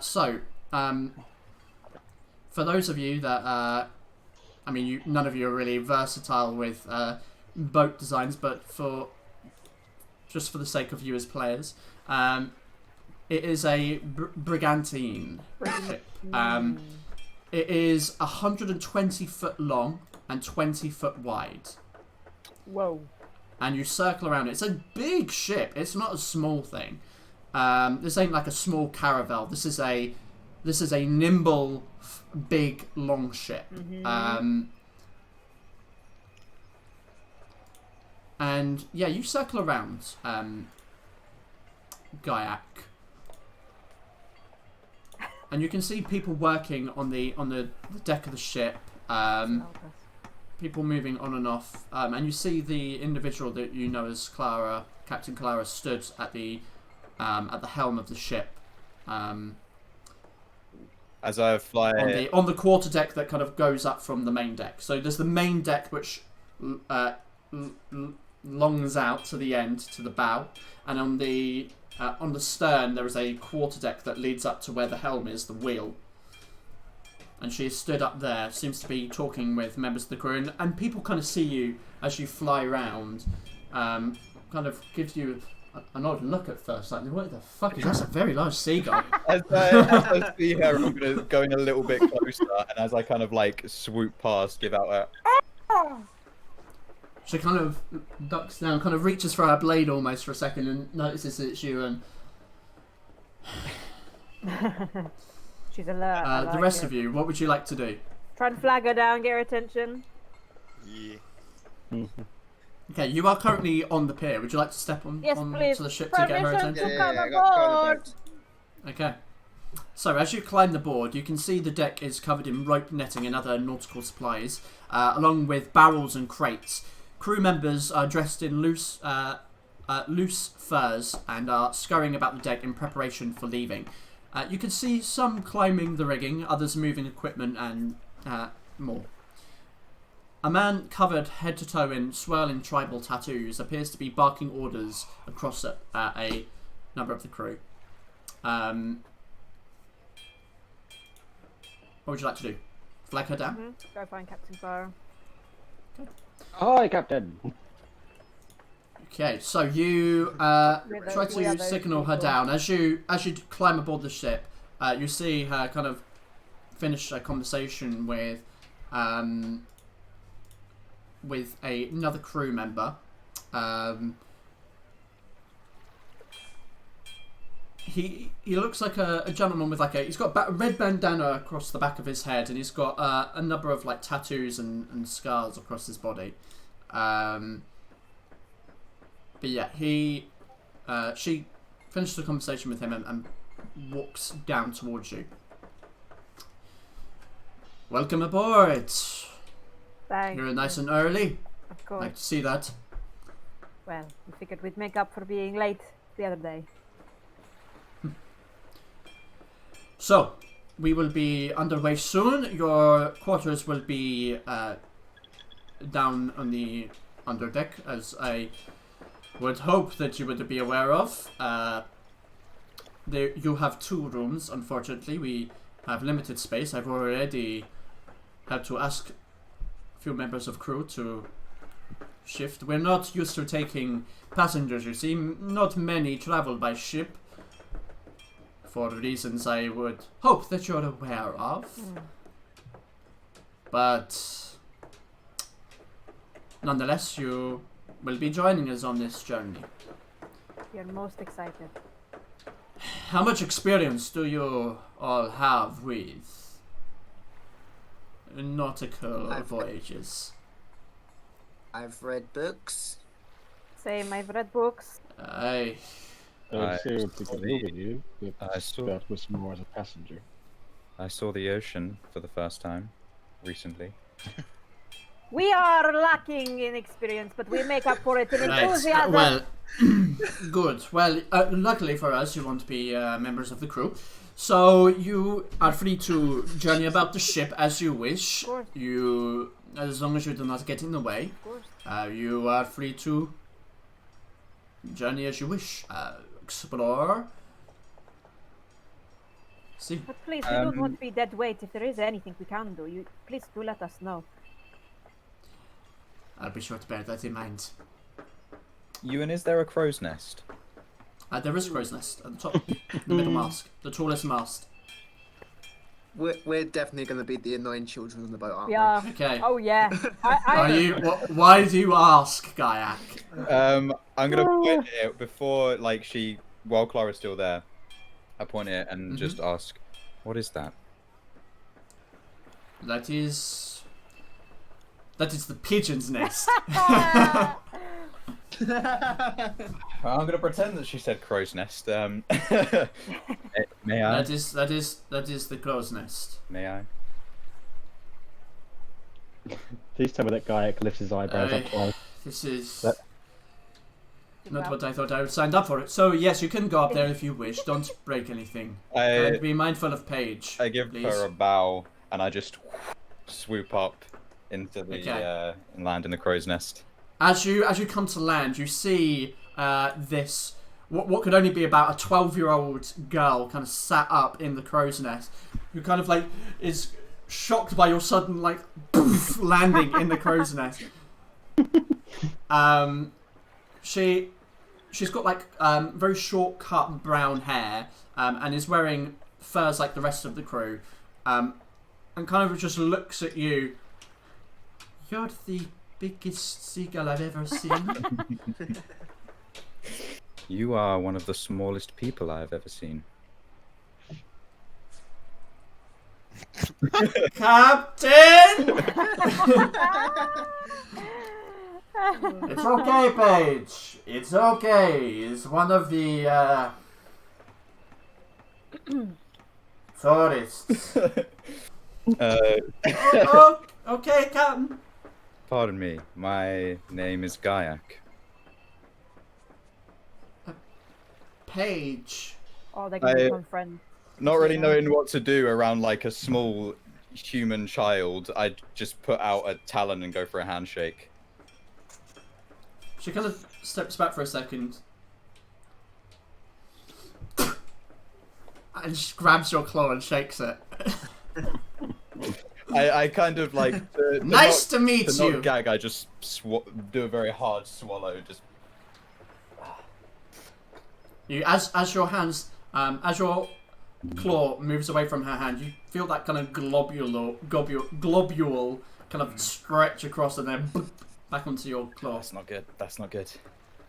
I'm gonna pull out my little bag of bugs and take a handful and kind of offer it towards her. She takes one, looks at it.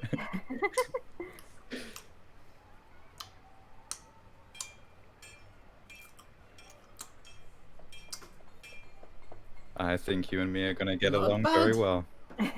Yes.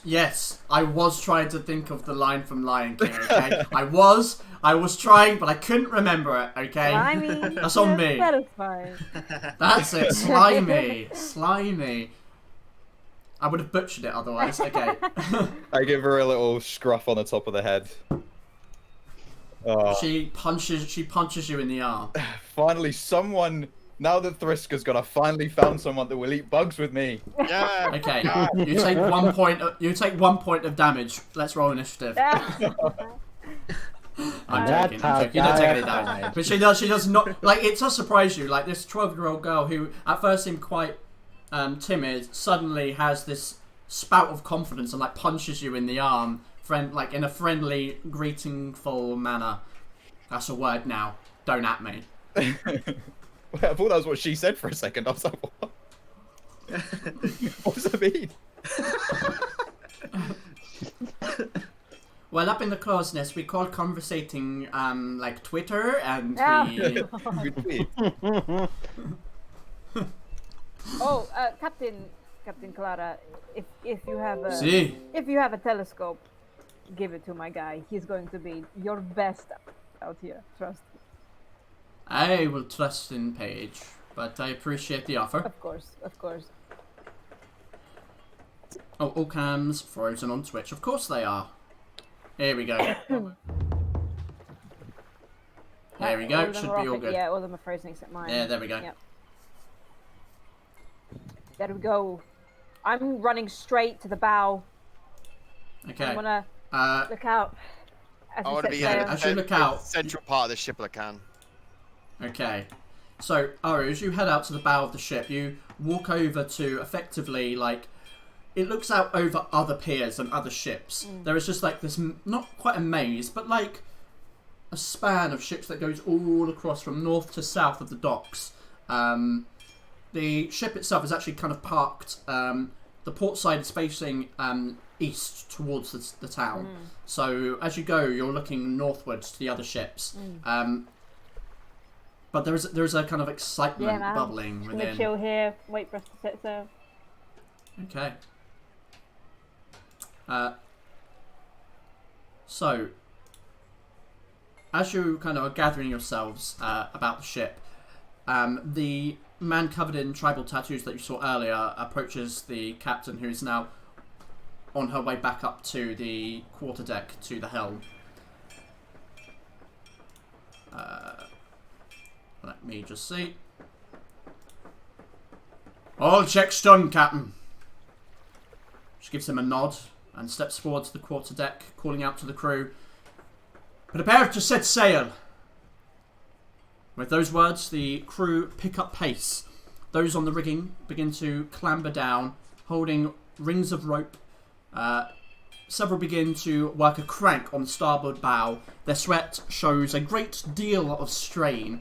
As people dart past you in all direction, a voice calls out, "Anchors away, Captain! Push off! Time to get underway." She turns back to the helm, clasping the large wooden wheel. A group of some 10 crew have made their way portside using planks of wood to push the vessel away from the dock, and with a lurch, whoosh, the ship pulls away into the water. A sudden flapping sound reveals that one of the smaller sails has been loosened, and as a gust of air slides into it, the ship begins to rock and move. Spinning on the helm, Captain Clara guides the ship as it navigates past the other docked vessels. For those of you that have been on a ship, this is a new and maybe... those of you who haven't been on a ship, this is a new and maybe unnerving experience. It can be hard to find your balance as it sways back and forth. Soon, the sounds of the dock fade as you pass the threshold onto open water. Oh.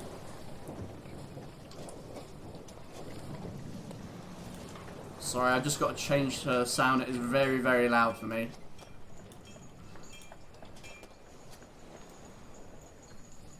Okay. Give us an hour, it'll happen. It'll happen. It'll happen. As the ship begins to move past the docks and the ships out into open water, "Ease the mainsail!" A chorus of "Aye, aye, aye!" are met with another deafening sound of air filling the now open mainsail of the ship. And with that, a sudden burst of speed almost trips you backwards as the ship ventures out into open water. As Porta Minor becomes hidden by the coastline, you hear a voice fill the air.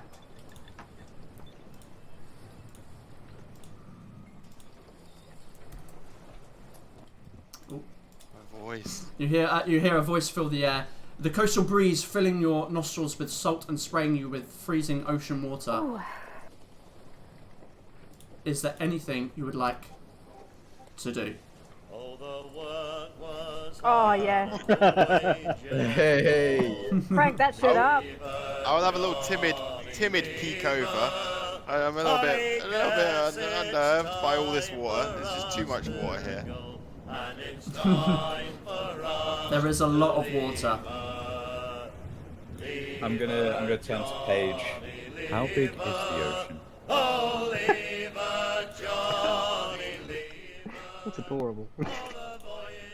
Say that again, sorry. I turn to Paige and say, "How big is the ocean?" Very big. Very big. It goes on forever. Shall we find out? Let's. I'm gonna jump out the crow's nest and swoop down quite close to the ocean, to the water, and start flying forward. And I'm going to do what is it Bugbeak does in Harry Potter when he like dips his talon into the water and you see like all the ripples behind me. And I'm going to just fly forward until the boat is not too far, but until the boat is quite small. See how far out I can go. Okay. Jack, with simple. Damn it. So you sweep down and begin to make your way in front of the ship, flying as far as you can through the water, just kind of not far off the water's tip, and you just keep going and going. There is this cool breeze that is beginning to pick up, but not too much for you to handle. It's cool, there is a smell of soul, and there is just this overwhelming freedom of just expanse, nothing but expanse in front of you. Yes. The waves calm but shifting, and at some point you get to the reach of what you believe to be as far as you should venture from the ship. I kind of like... It just goes on forever as far as you can see. The coastline to your to the east, though, you can see the land of the restless coast to the east, but it is kind of like on the horizon. I like flip up and turn around and start going back towards the boat. And as I get in closer, I'm gonna like swoop past the crow's nest and just say to her, "I think you might be right." And then just start like flipping around and doing loads of cool acrobatics in the air, just having a great time. He's a happy boy. Like swooping through all of the sails and stuff on the boat. It's gonna fall into a sail. Okay. So as you make your way on this ship, heading south to Deep Bay, I'm going to move you on to Restless Coast New map. map. Oh. New map, boys. New map, who dis? It's the oh no! It's the scale skin territory! Oh, no. What? What are you talking about? What? Is that where it came on for you? I can see the scale skin territory, yeah. Above Kingdom of David. Yeah, we leave really it off. were far Oh, from the city, weren't we? that's what I was looking at, yeah. So here you are, guys. I'm going to even show this on the stream. Let's boot that onto the Yeah. combat map so they can see. They can see. So, you are leaving Porto Minor here. Oh. So you'll be passing Val-Aeria to the east, making your way down the Plundered Channel before making your way through Tragua Bay, the Karam Peninsula, finally passing through Traders Haven before arriving at the free city of Deep Bay. Jesus, we're going far. That's a really long journey. Like, It is a long journey. I had a boys. completely wrong idea of where we were at. Yeah. It is a hefty journey. Funny, it's ironic, really. Drake and Files are actually. You were here. Oh, up here. Even further north. We can't go to... You're Porto Minor. Oh, yeah. Oh, We can't go to the Drakenloft Isles, though. We Yeah, can't look go how yet. close the Drakenloft Isles are. We can't go there. No. We can't No, yet. We no, we can't. can't. Also, we Not yet. can't because Maya's not here, so we can't. Unless our Yeah. princess objects. Does she object? we start. no we objection. start- We do the entire revolution and her storyline in one session when she's not here. Yeah, you're crowd queen now. This Yeah. this whole time, Arya's just at the front, and her face is just full of wonder and excitement. Probably the first time in a while because we've had a stressful few weeks, so she's loving this. So, so that you are aware, the estimated journey time is between 10 to 13 days. 9 if the wind is good the Yeah. whole way. Right. So, as you begin your journey south, I need one of you Oh, to roll me a no. d10, please. Oh no, who's gonna be it? I'll Oh, get it out of the what? way, I'll do it. Jack's Centaur. doing it. Jack's doing it. The D10. Just a D10. okay, D10. Okay. D- Let's have a look, shall we? A D10 or a I D100? swear, if you have rolled a dragon turtle, I'm gonna. Okay. Oh, this is Very, now, isn't very, it? very, Wait, was he very supposed to roll a interesting. D100 or a D10? No, a D10. No, a D10. Oh, It's a D10. D10. It's a D10. Determines So, what we run into. okay. Get my one out of the way. So, real quick. for the first few days, the wind is good. You Wait for it. luck out as there is a strong breeze coming from the north, which fills the sails, and even Captain Clara is very pleased with the progress of the ship. I need to make note of how many days passed. So,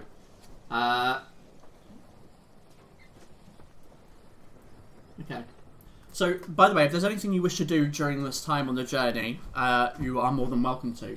So, the first 3 days pass.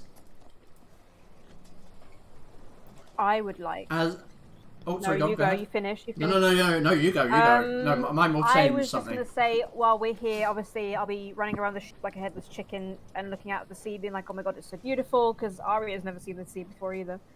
And I also want to get to know Captain Clara a bit more, and that tattooed guy. I'd like to talk to him. You can see if you can get a tattoo. I'd like to inquire about these myths I've heard about giant squid. They're like Okay. That's a good idea.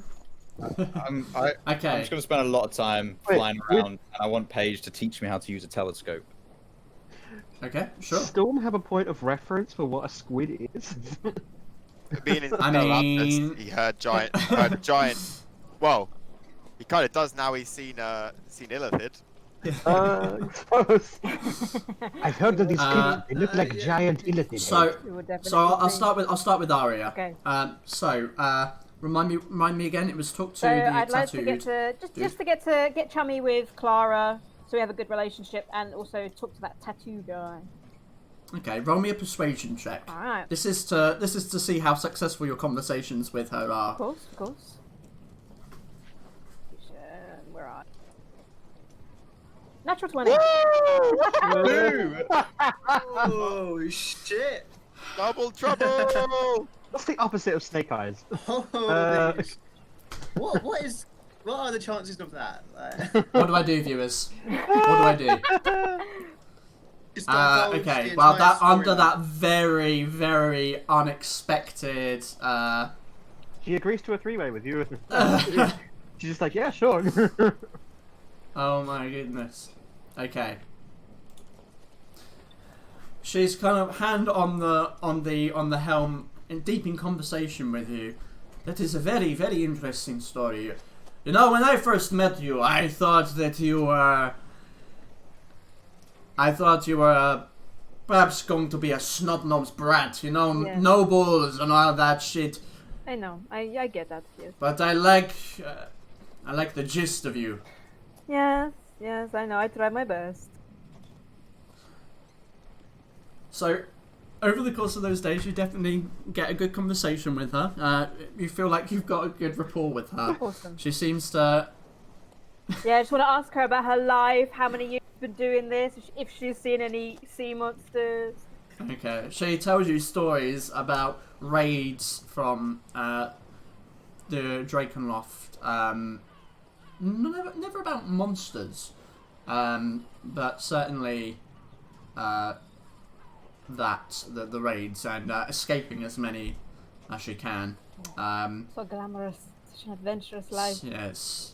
Yeah. Well, I mean, her response is it's not glamorous at all. Not in my eyes. You also want to talk to the tattoo Yeah, guy. I just want to Okay. ask him about if his tattoos have any meaning, and yeah, Okay. if he does any tattoos. Over your time of being on the ship, you get the impression that this guy's role is first mate, basically her port of call. What's his name? Clara's port of call. Gregor Stormcall. First mate. He's human, yeah? He is human. Gregor Stormcall, yeah? Yeah. Oh, very nice. And he. You can catch him at work above deck, barking orders. your tattoos. They are very. Aye, what about them? They're very impressive. Aye, they are. Do they have a story?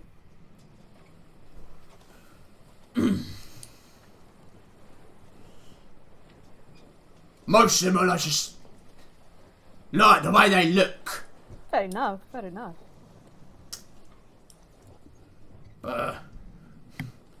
This one. And it shows like a tattoo of a ship. This was the first ship I ever worked on. Nice. Sentimental value. Yeah. Roll me an insight check. Ooh, my insight's not good. Okay.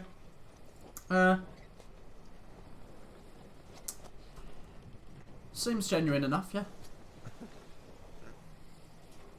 Is there anything that I can help with? I feel like a flopping fish on the deck.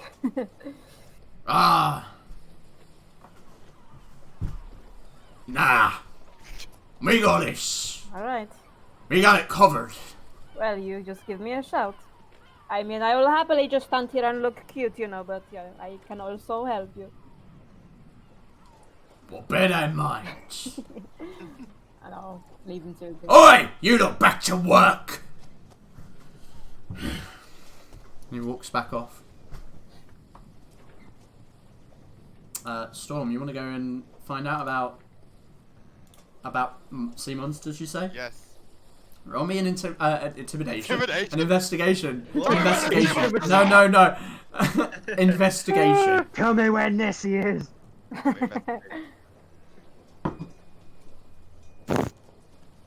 Okay.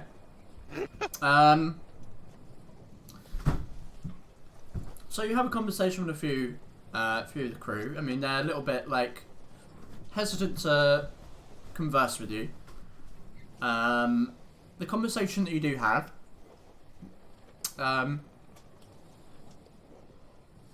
there are rumours of things that may or may not exist. Nothing substantial comes from your conversation. You hear of monsters of like half man, half fish who will coerce sailors to their death. You hear of large serpents that live below the waves that will, or like one in particular, this huge serpent that lives below the waves that will consume ships alive, and they all have different details. That it's not really nothing really substantial to go off of. In between each conversation, during most conversations, Storm is having to like balance himself by going to the middle of the ship. He doesn't like doesn't like being too close to the edge. Yeah. So he can never get a full conversation out of anyone or concentrate. Okay. And Gaiak, you are taught how to use the the spyglass. Yes. She spends some time with you up in the crow's nest, and you two kind of begin to have the kindling of a friendship going. It's kind of where I assume you like to spend most of your time high above, looking over, and she likes the company. Aww. She seems friendly and happy to converse with you and have you in her space. And hopefully now Gaiak will not roll the worst perception in the world. Maybe the universe will give me a metaphorical telescope. Not telescope. Telescope, well. Telescope the right way? So, as you come to kind of the second leg in your journey, as you have passed a fair ways down the Plundered Channel, I need someone else to roll me a d10. I'll do it. D10. Oh yeah. 2. Okay. You know. I need to check. I think I know what that is, but I think. That's great. Okay, I need you to roll me another d10, please be a storm. I'd love there to be a storm. No. The irony. Dragon. What kind of dragon? Wow. Okay. Yep. Can't wait. Okay. How's you done? Okay. When the DM goes, yep, you're Well. a Jeff. Okay. That's DM. So- You're dead. It certainly is DM for something. Let's see here. I need to get something up. Do I have to do a Vilgefortz?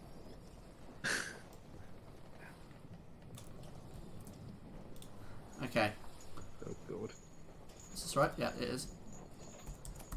I don't feel reports Cool. was murdered. So, you're on your journey, and as you progress further Did I miss south. anything? Oh, no, you didn't.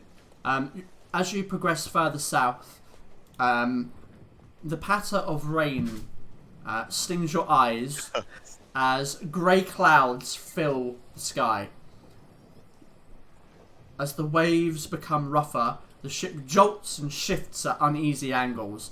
Eyes glued ahead, the captain keeps a firm grip on the helm. Passing over a larger wave, a fog seems to have developed, stopping vision beyond a few dozen feet off the bow. Right, I need to try and see if this is going to work. I don't think this is going to work, but let's try this. Let's see if this works. Sorry here, guys. I'm trying to make sure this works. Will this work? God, my Sirenscape might shut down here, viewers, so just be aware that might happen. Okay. An unsettling feeling surfaces in your stomach. The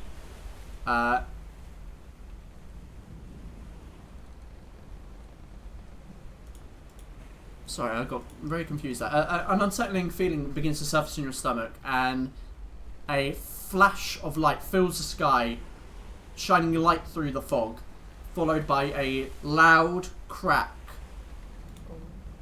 of thunder. Ooh. Now that's more like it. Storm, roll to storm. Of course it did. As the ship kind of sways violently, all of you kind of hanging on wherever you happen to be on the ship. Clara kind of looks up. I don't like this. Can you see anything up there? She shouts up to you and Paige. I would like you to roll me a perception check, guy. Paige's gonna roll one of her own. Oh, that's a D12. Okay, pretty good. Okay, 13. Okay, good to know. So, Has anyone but our other 6?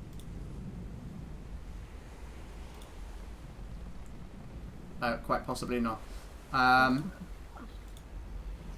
As you peer out, Gaiac, over the ship, you can see maybe 30 foot in front of where the ship is. It's like there's just thick rolling fog that is now formed as this storm has begun to form. Okay, I Paige calls down. Oh, sorry, go on. No. Let Paige do it. Okay. Paige calls down. Nay, Captain, all fog. Can't see nothing. She grimaces. All you lazy bastards on alert. Something ain't right here.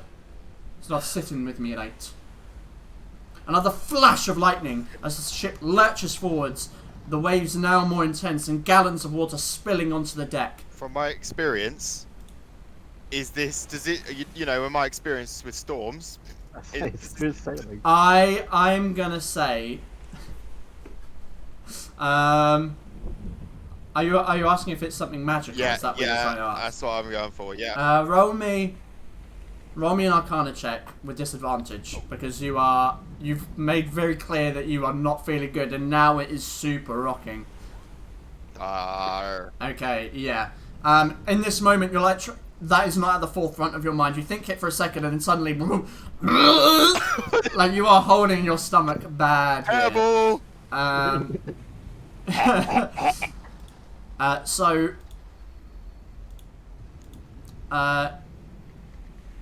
Yes, suddenly, suddenly, Alistrine from the back kind of looks up at the waves and the fog, and you just hear her calling over this blaring wind and hard water. I think this is... And then, as she tries to say this... Oh, God. There is another flash of light and a crackle of thunder. And for just a moment, the vague outline of a ship is silhouetted within the fog. Oh, course. Paige sees it, calling down, Davy Jones. "Ship of the starboard, Captain! All hands on deck, ready for battle. Stock the cannons and be ready to fire." What the fuck? Fucking go. Once again, all the crew are in a flurry of movements through the darkness and rain in these few moments of preparation. What would you like to do? Oh god. You've got split second to do something, if you wish. On the battle stations! From where I am, I'm just gonna step in front of Paige, push her behind me, and get out my load and arrow. Okay. Yeah, I'm gonna ready an Eldritch Blast. Okay. How close is the ship? It is probably like 100 and probably more feet. I'm gonna. It seems to be silhouetted in the fog. For just a second, it's gone now. Like it was just as the lightning flashed, the silhouette of this ship appeared in the fog, and as the lightning obviously dissipated, the ship vanished back into the darkness of the fog. Ooh, don't like this. Yeah, I don't like that at all. I'm gonna try and keep an eye on it as well. The best. I'm gonna try and keep an eye on where. See if I can see the ship as well. Oh, Yeah. There we go. There, it just crashed. I knew it was going to happen. It crashed for me. Okay. I just opened it back up. Yeah, And it worked. Did it just crash for you? No, not now. It crashed Fine, earlier. it's fine. It crashed earlier. I opened weird. it back up and it's fine. Yeah. Okay, so I'm gonna. We can still hear it, by the way. Yeah, I know you can hear it because you get it. So I'm gonna put on my side. I'm gonna put on something on the Discord. So Yeah, that'd be fun. hopefully it won't clash with whatever you're hearing. If you need to mute it, that's perfectly understandable. Just because it keeps crashing. This is what the thing I was talking about. The one big thing I wanted to happen. It's all good. Or like I had planned. Ghost ship. Well, not planned, but you know, like had made, trying to get it to work, and it just keeps breaking. Oh Technology. well. Yeah. It is what it I'm is. That is I'm D&D. gonna try my best to keep an eye on it, keep tabs on where the boat is, the ship. Okay. In fact, what I'm going to do is so that we all have a similar idea of what's going on, I'm gonna play it through the Discord and have the music come through on Sirenscape. Okay. So How long have we been sailing for, by the way? probably about 5 days now. 5 days. Wow, we made 4 it. days. Yeah. Sorry, 4 days. That was a good 4 first days. roll. Okay.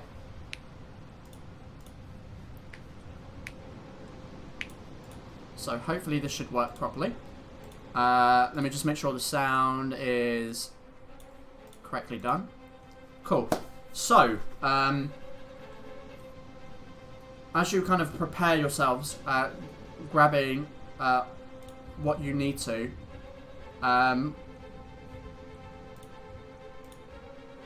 echoing around from the fog now, the sound of a deep war horn. Oh.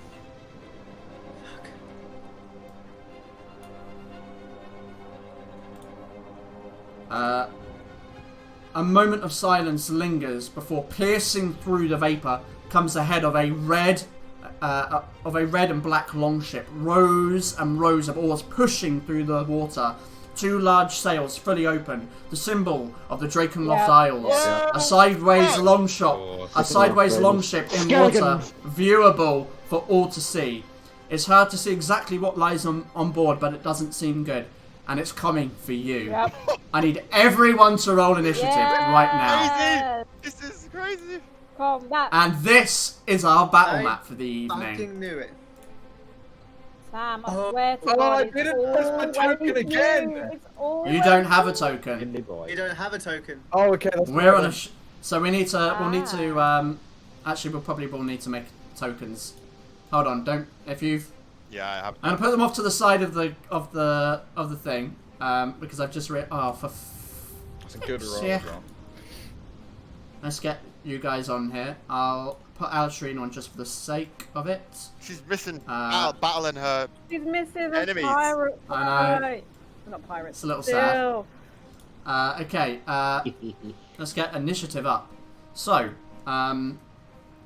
let's take. Can you guys see your? They are in the black Is it your list, I tokens? think. I can't see mine. Okay, you can't see them. Okay. I'll pop them on for just a second. So if you want to click your token and roll some initiative. I didn't click mine. That's alright, I'll put yours in. Cheers. It's on brand at least. Okay. He was zoomed in. It is very much so on brand. Brand! I have a +5 and I never roll above a 15. Okay.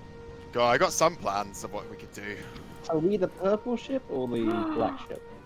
What Which if one they do you know think? Alistrine's on the ship? I mean the black one because we're badass, but Do you think they might know, or they're just raiding? I mean they're just Alistrine and her random. boo are on the ship. There's no way that she kept her existence Kill. secret for 20 odd years and now they just suddenly like, oh yeah, by Okay. the way. Oh, juicy. Juicy stuff. So, Come on, initiative. There we go. so the ships have initiative. Well, who was to roll that? One thing I'm thinking of, that ship's probably made out of wood. Mm-hmm. It is? Yeah, but how far away is it? Suddenly, that is the giggling of a very happy pirate. Well spotted. The ship is indeed made of. Oh yes, wood. May not have any breathing underwater spells, but scorching hot spells. Okay. Did you say you are using Sirenscape still? No, I'm still using Okay, so Sirenscape. mine's- So the battle music is coming through So- Cool Sirenscape. music. I'm not hearing it. Okay, mine's just closed itself. I'm just opening it again. Okay, yeah, the battle music is coming in through that. Okay, so has everyone rolled initiative? Oui. Yep. Oh, I need to do Alistrine. I should say. I'm not sure if it will make too much of a difference. Depends on what happens, You I want guess. me to pilot her, or has she got secret ability?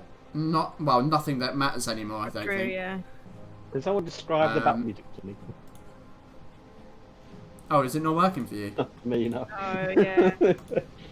Oh, is it not working for you guys? No. It's working for me. Oh, it's because you've come back in. That's alright. Let me just. Oh, pardon Does me. it sound like Oh Pirates my of the God, Caribbean, or is it like more like Master and Commander? Can you hear it now? Can you hear it now? Hang on, let me turn it up. Yes, it was just quiet. Yeah. Oh, Here we go then. So, it's bad.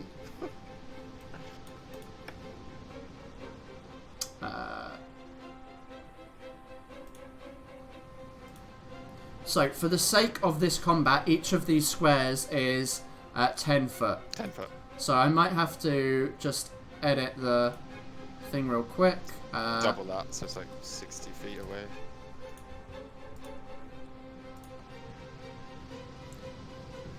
Okay.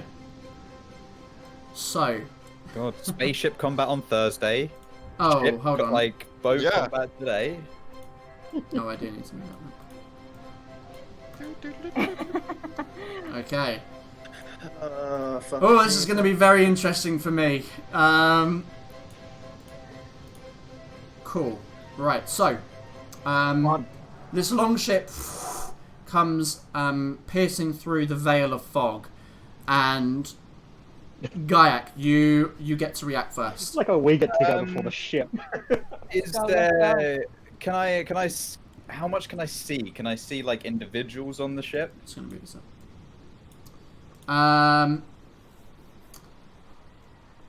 Not clearly. They are lightly obscured at the moment, and the rain is coming down hard, Okay. and the wind is very strong.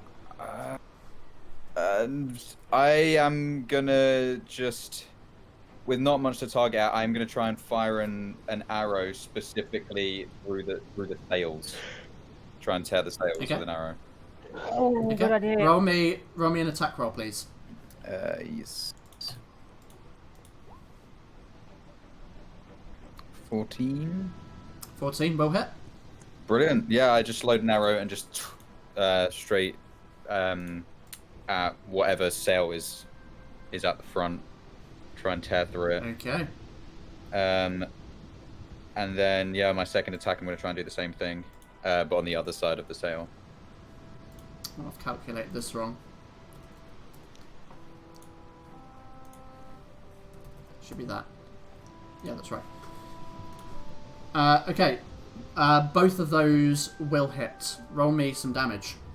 Brilliant. 7 for the first one and 10 for the second one. I'm trying to do one at each kind of side of the sail to get individual tears. Okay.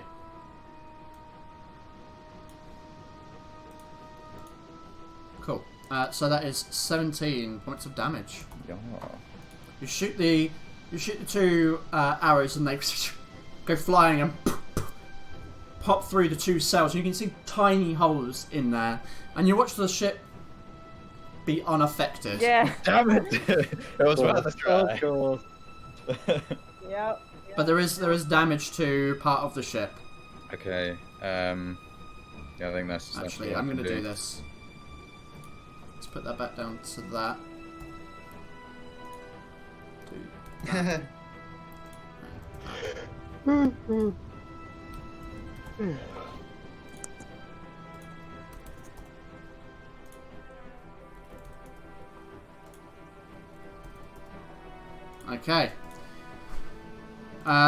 Anything else, Guy? I think that's everything. I'm just staying the crow's neck. Okay. Kensei. I mean, I can't do anything from this until someone jumps on board, so I know. I'm gonna... Not much. I guess I'm just gonna start shouting orders at people, even though it's not my ship. I'll shout... Okay. I'll shout to anyone who's like stationed at the I'm assuming there's like a ballista or like some kind of cannon or something on the ship. They're not above deck. Okay. I'm just gonna shout out so all the can hear. Then it's like, yeah. I'm gonna shout out so all the crew can hear. Like, aim for the sails. And I'm going. Okay. And I'm gonna shout, if I can, to the captain as well. Just be like, Captain, do we have any explosives? Oh no. All I can do. What? you need to move up to the quarterdeck to talk to her. It's very, very loud. Okay, I'm gonna move up to the quarterdeck and do it. Okay, you can talk to her now. You're on the quarterdeck. Captain, do you have any explosives? Yes. Where? Below deck, with the cannons. But we need the gunpowder. Well, a hole big enough for the ship. Won't need it. I'm gonna... Is there, because there would be, like, barrels on the ship, so that, the sailors can refill the oil lamps, I'm assuming. There'd be barrels of oil. I mean, they would be in the cargo hold on the bottom deck. Okay. It's gonna take very long, there's no point. Fire. What would you like to do? Were there oil lamps lit on the ship? I mean, there are oil lamps. But are they lit? And they are. I mean, they're lit. Yeah. Okay. Well, the ones, any that might have been above deck are no longer lit from the storm just blowing and putting anything out. Never mind then. I mean, if that's going to happen to them, there's no point. It's just going to blow the fire out. Yeah, I mean, there's literally nothing else I can do. Okay. In which case, then, Oh dear. comes to the Drakenloft vessel. So as the ships are moving through the water, you see this longship.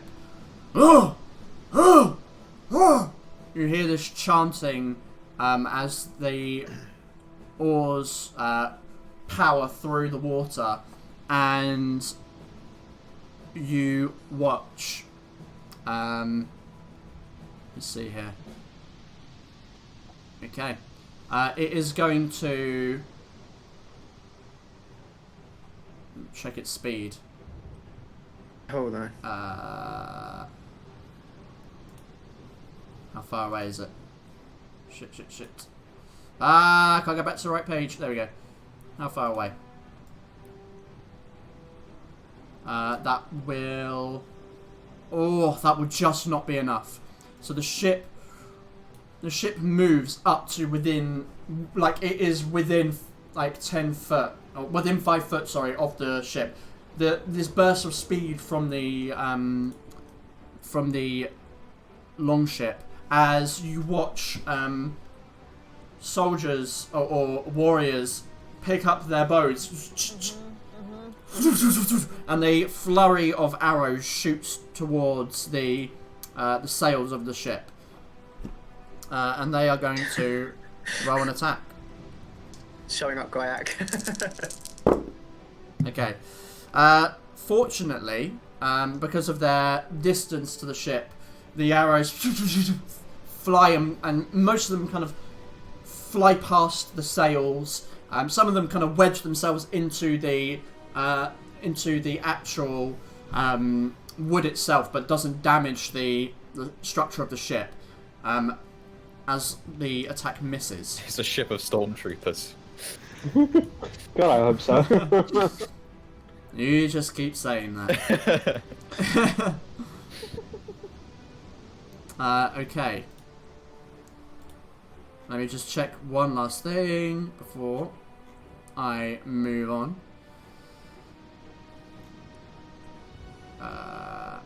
Okay, yeah, looks like it will be it.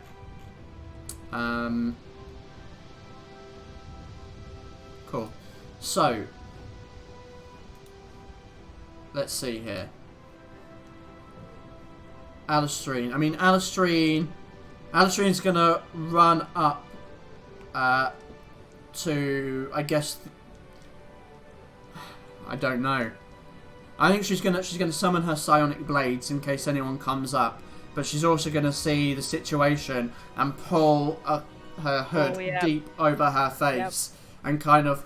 I think she's gonna hide behind the mast. Yeah, absolutely. Okay, that is actually maybe not a great roll. Maybe I'll roll on her sheet. Where the maps? Where are the characters? There we go. I'm gonna roll on here instead. So stealth check. Okay, there we go. Pretty good, pretty good. Oh wait, Cool. that's. Oh no, don't worry.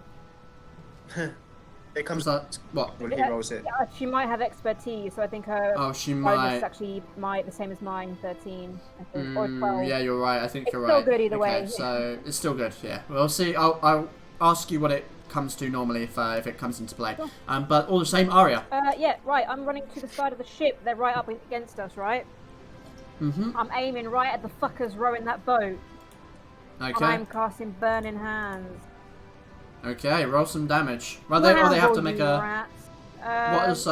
What is it? Terrorist. Okay. I will use their stats for this. Yeah. Dexterity saving throw. Yep. Dirty 20. Yeah. Well, they make it. It's half damage. Half damage, yeah.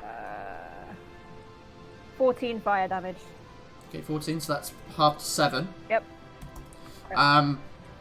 Suddenly this burst of flame erupts from your fingers as the crew aboard the Serpent kind of look across at you, kind of a little bit of fear in the moment. Yeah. But the flames lap down and burn a couple of the people. Some of them drop dead, burnt to death. And the flames begin to lick onto the ship. But as they kind of catch fire on the wood, the flame is put out by the sheer force of the wind and rain. Just to make them scatter a bit. Alright, that's my action. Okay. My bonus action, I think I will... Again, I think I might just try and hide beneath the side of the ship just to get some cover. Okay. So bonus action, hide. 19. Okay. 19. Nice. That's me. So you are currently hidden. Storm. Oh, there's so many things I want to do, but it won't work. Right. I'm gonna go. Right. Can I use my movement to get all the way up to the top of the where Gaiac is?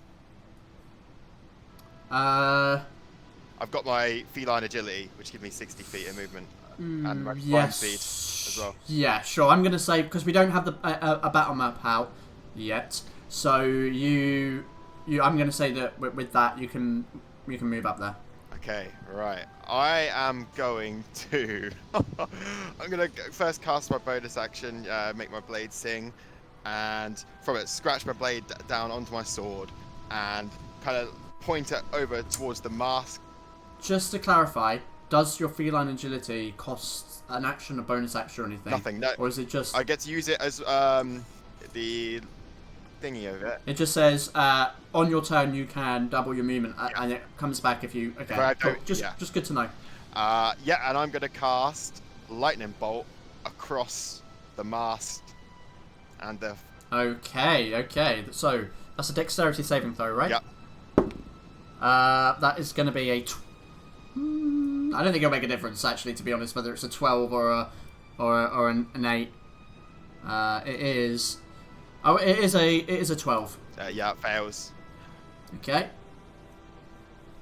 And in this, it does say, I know there's rain, but I don't know what it counts with because it's a strong lightning bolt. It says if it comes into contact with flammable objects in the area, it spreads. Fire spreads around the corners. Yeah. So it would spread. Maybe. We'll have to see. Do I need to roll any damage? Oh yeah. Roll some damage. Yeah, you're hitting the ship. This is a thing that can be damaged and attacked. Yeah, we can attack the ship itself. Okay, right. I didn't say what level I'm casting at, so I'll just cast it at normal 3rd level. Oh, I didn't. God damn it. Oh, maybe I did. No, 86. Okay. What 86. was the? Oh god, the viewers have just seen something. Don't look on the stream. Oh. Don't look on the stream, damn it. Alright, that's a high roll. Fuck me. Ooh. That is a nasty roll. And you hit the sails with that. You blast out lightning, and it crackles along with the rest of the storm. And as your magical electric energy shoots out, the rest of the storm almost crackles with lightning alongside, and it shoots through in a line through the sails, and you watch it begin to burn like when you burn paper. Yeah. But the wind and the rain soaking the material, it kind of stops spreading. Okay. I'll have to do something else then next. Yeah, that's the end of my turn. Changes things. Okay. Oh, how big's the ship, by the way? One question. How big? The long ship. Yep. It is 70 foot long and 20 foot wide, but for the sake of combat maps, we're making it a gargantuan size. So they're both the same size token in the space of a map, but logically they would be very, very different sizes. Okay. This is just for the purposes of making things mathematically work. Yeah. Otherwise, you would be getting a long fucking oval-shaped ship. Yeah. Which doesn't look good. No. And it's hard to work with. So yeah. But that's me. Yeah, that's me done. Okay. So, it is now the ship's turn. Your ship. And it is going to move. 5. Oh, let me actually just... We running. Need to get to about there. Okay, hopefully I remember that space. There. So it doesn't take an attack of opportunity because that's not possible. But as the ship begins to sail, the long ship catching up, your ship begins to pick up speed with its greater sails. You hear you hear Captain Clara shout, "Fire at will!" And Let's go. For all of you that have never experienced something like this before, suddenly there is a as the cannons fire, aiming towards the longship for a 19 to hit, and that is going to be 6. Oh, that's real shitty of a roll. 2, 5. Ugh. 11 bludgeoning damage. That could have been a lot better. The cannons shoot out towards the ship. Most of them go wide because of the waves that are rocking. It's hard to aim properly. And some of the cannonballs do shatter into the wood of the longship, but doesn't damage it quite as much as would be preferable. And with that, it's the end of the ship's turn. Alistair. Right. How far away is the ship? If I go to the edge of our ship and aim like a spell, how far away would the other ship be? 60 foot. 60 foot. So it's in each of those squares count for 10 feet. Is that what it is? So it's still 60 foot. Yeah, every square counts as 10 foot. Okie dokie. So what I'm going to do is I'm going to go to the edge of the ship, and then. Just so that you're aware, you can see you can't see beyond this extent. I was going to ask. You're effectively encased in fog right now, and it is heavily obscured beyond this radius. I should have mentioned that. I apologise. Okay. No problem. Cool. Sweet. Nice. So I can. Just reading the spell. Explains. You can destroy it. You can destroy fog within a 30-foot cube range. Mhm. How far? So 30 foot out. Mhm. Do you? So 30 foot out is basically the edge of your visible range. So 30 foot out from my visible range. If I didn't do there a 30-foot cube from there, how much will it make the ship visible? So what I'm trying I'm using destroy water, which can destroy a 30-foot cube of fog, I believe. Okay. Is a wording. So sure. If I do it from say there or there, will the ship become visible? Let's see. A 30-foot cube. Yeah. Does it say from a point? Is it a 30-foot cube from a point? Or how does it give you a range? 10 gallons of water. Open. Alternatively, you can destroy fog within a 30-foot cube within range. So I mean, that's a no. Well, I mean, it depends on how it defines the range. Range 30 foot.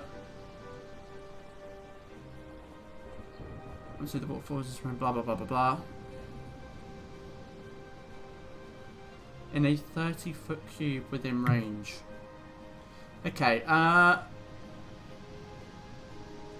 That is a.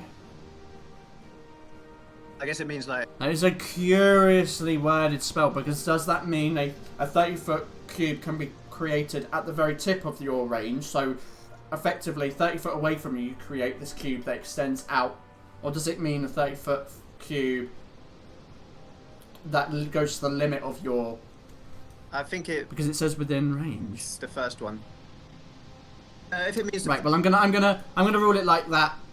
Because otherwise we're going to be bogged down with that. So I'll say that as long as it's within the 30-foot range. So for example, you could create a 30-foot cube like that, because it would be technically at the end of your range. So if you did create that, hold on, let me get that thing again. Oh my god, can I move this or? I hate the drawing tool on Roll20 sometimes. I just wish you could drag it with like not a fucking ball ache. Why can't I drag this thing? Can't you use these 30-foot cubes that you've got? I could. Yeah, I'm just going to do that. That's just so much easier. Okay, there you go. There's one. That one. No, thank you. Yeah, I'm going to have to resize it.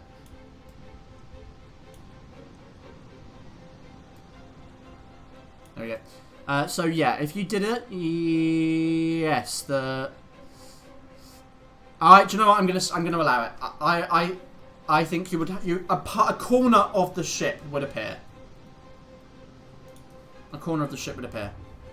A corner of the ship would appear. Okay. I'm then just gonna hold my turn. Okay. I'm gonna hold Scorching Ray at, let's say,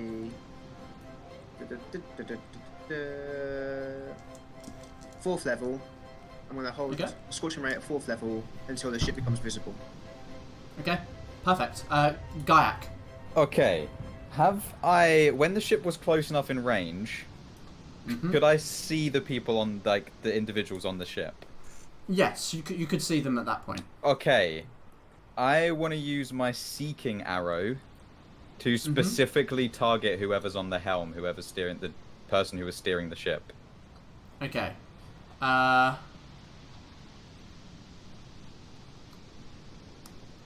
Ooh. Do you want me to... I can send you the wording if you want, just to, like, double-check it. I'm thinking more along the lines of recognizing... Yeah. For someone who's never sailed on a ship before, and especially on this other design, on a ship that you can only really see the outline of people on from as high as you are, I think you would have to roll to make a determination of who or what the mechanism of the ship is. Okay. But I like the arrow. I like the choice. Yeah. Can I do that roll? Would that be an action to do the roll? It would. Okay. It would to find that out, but maybe it will help you later on. Yeah, I'll do the roll. I'll do the roll. Okay. Roll me a perception check, please. With disadvantage, it's slightly obscured. Okay. Still pretty good. Ooh. Looking down on the ship, you grab the spyglass and look down across, so you can see the details a little bit better, though it's still, pretty fuzzy from the fog. You see someone who appears to be like,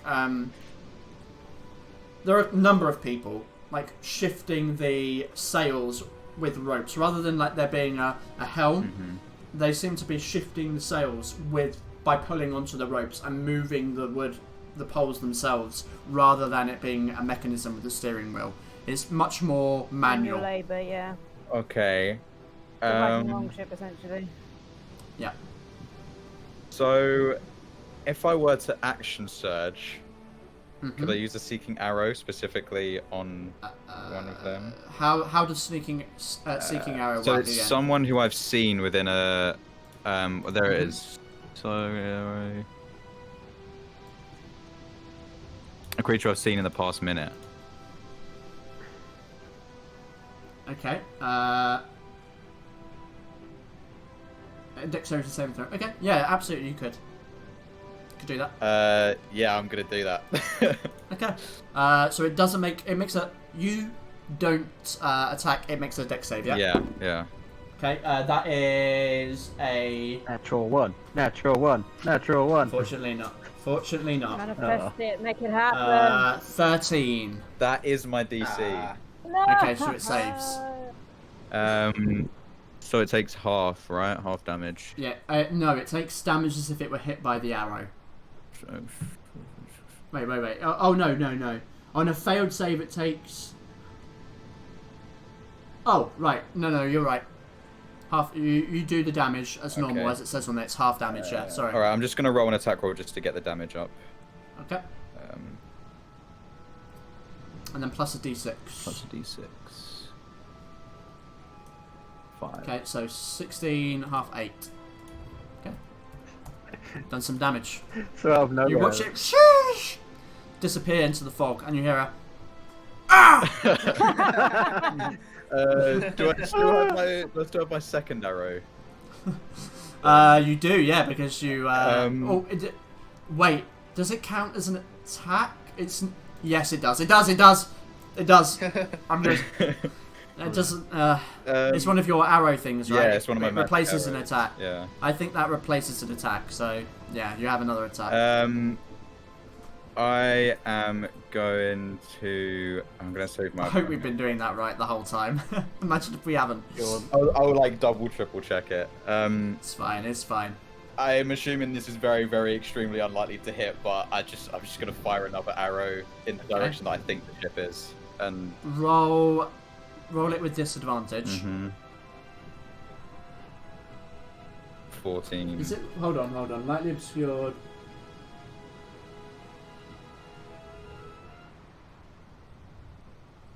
Okay, yeah, I am going to say that. Oh, you have disadvantage anyway because of the wind. There are so many factors that are giving you disadvantage on your ranged attacks here. And yep, that is just enough. Okay, beautiful. So roll some 7 damage. piercing.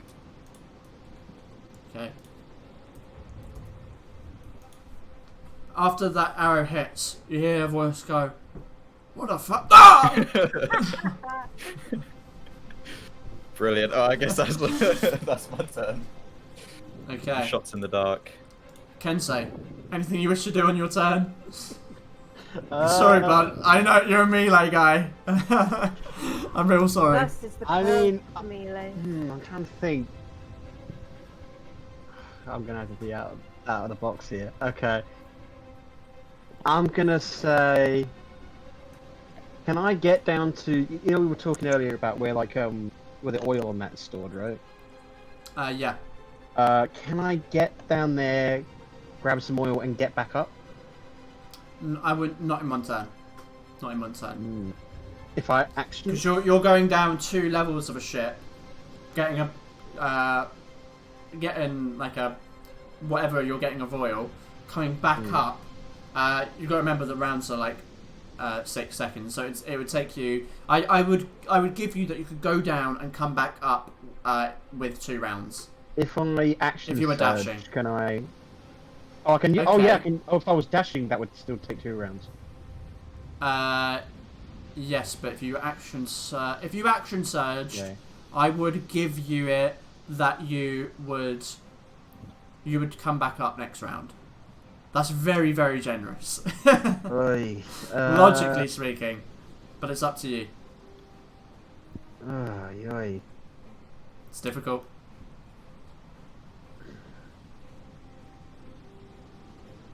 Can they just swing over Tarzan style and I just like be like, haha? If you want to, if they get in range, you could certainly do that. I'm just like, just be waiting, like, yes, come to me, and the ship gets further away. Wait, no, Captain! Don't leave me! Don't leave. And so begins campaign 2, Kensei's Great Adventure. I mean, it's all I can really do. Yeah, I'm just gonna have to. I'm gonna go down below and just. Okay, so I'll say If I can, I'm just gonna try and get a bucket and just fill it to the brim with oil. Okay, sure. I'll say that you go down to the bottom. you get down to the bottom deck.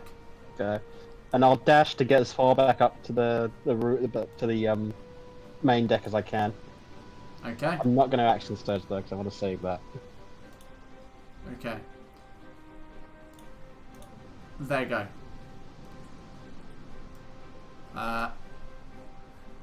Let's see here. Let me get back on. I need to get their fucking stats up. Okay. So, okay, I forgot about. I did. Oh, you're so lucky. I did it wrong. Wow. Oh god. I did it wrong before. I say you're shit. so lucky, but like I did the ship wrong. Oh fuck. So this is what's gonna happen. Yeah. Oh no. Oh shit. Okay. My goodness, I forgot because I looked at one thing. They're meant to have a certain speed, but because they have oars and a sail, they have 2 separate speeds that add together. Oh fuck. Which I completely forgot about. Oh yeah. Okay, so actually, hold on. What they're they're actually not gonna be. So this ship,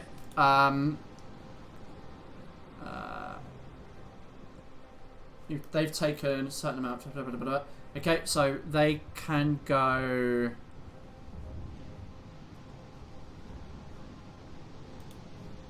I swear to God, if this is what I think it is. The ship, you hear from out in the fog. They get 10 foot away from you. Oh. There's a 5 foot gap. Yes, you get to make your attack.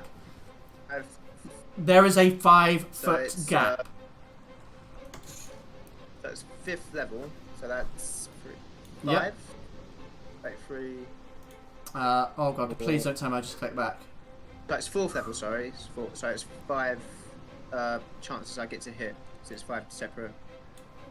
Oh yeah, they're 5 separate attacks. Yeah, so roll 5 attack rolls then.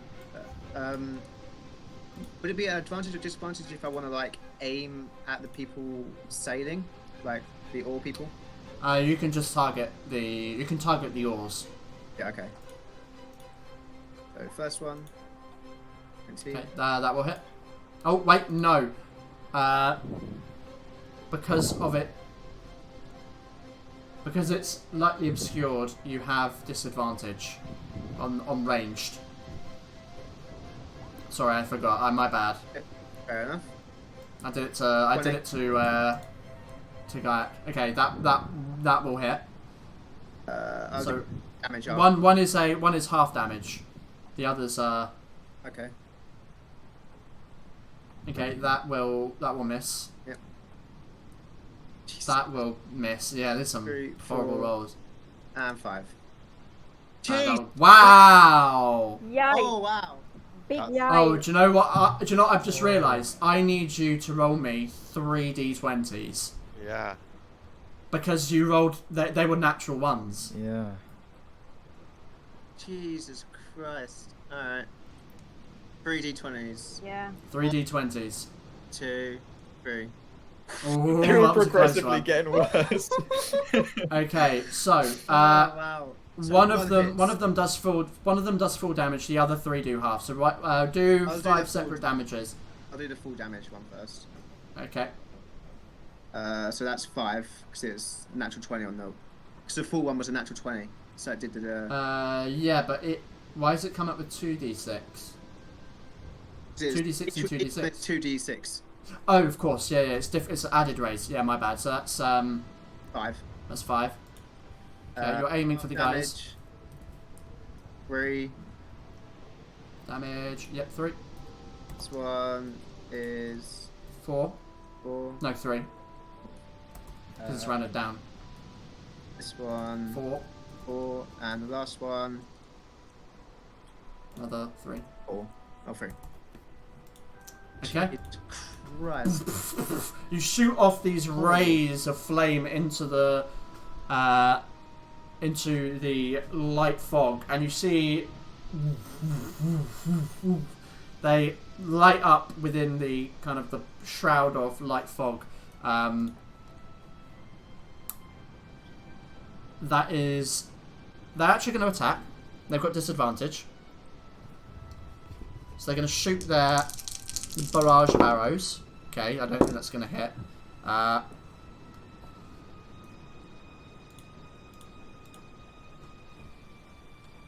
Let me check how. That will actually. Yeah, the hull. Yeah, it will. Okay, so that is not a lot of damage, but the ship takes 10 hull damage. And as the ship ends its turn,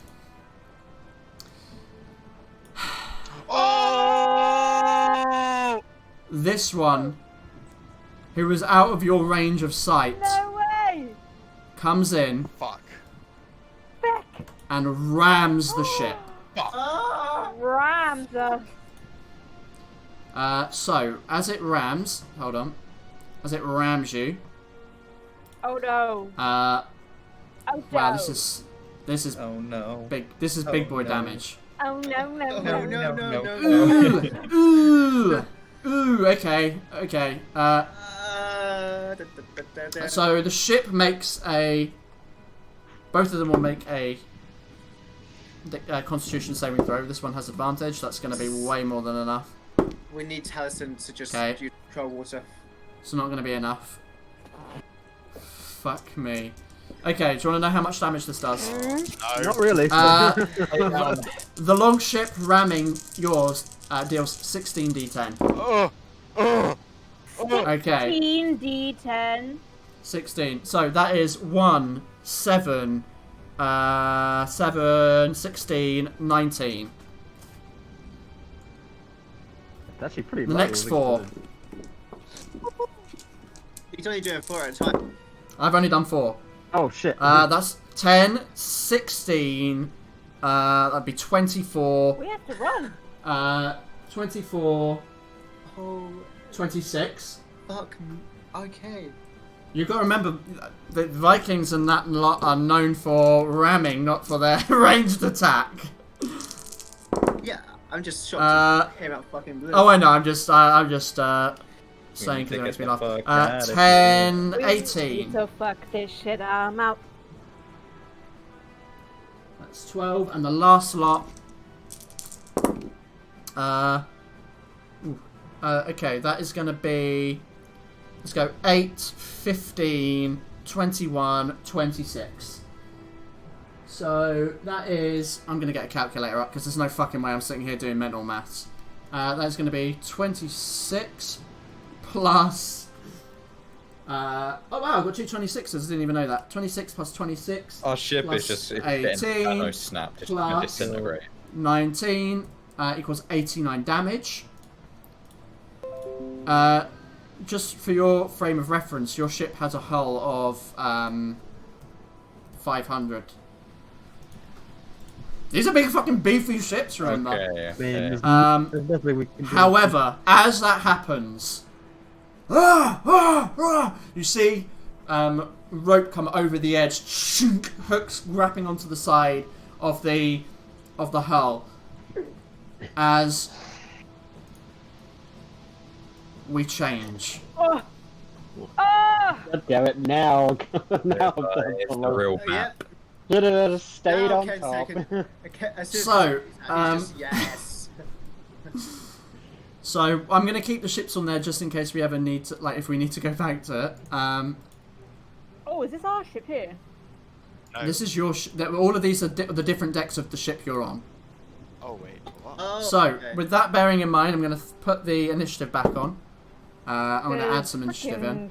So 16. There's quite a lot of crew members on the ship. So we're on the ship. So I need to add these guys on. I'm gonna add.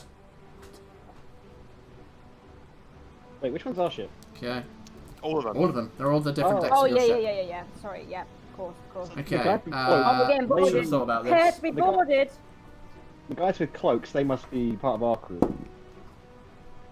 Permission to board. 14. Oh wow, they've both got the same fucking initiative. Okay.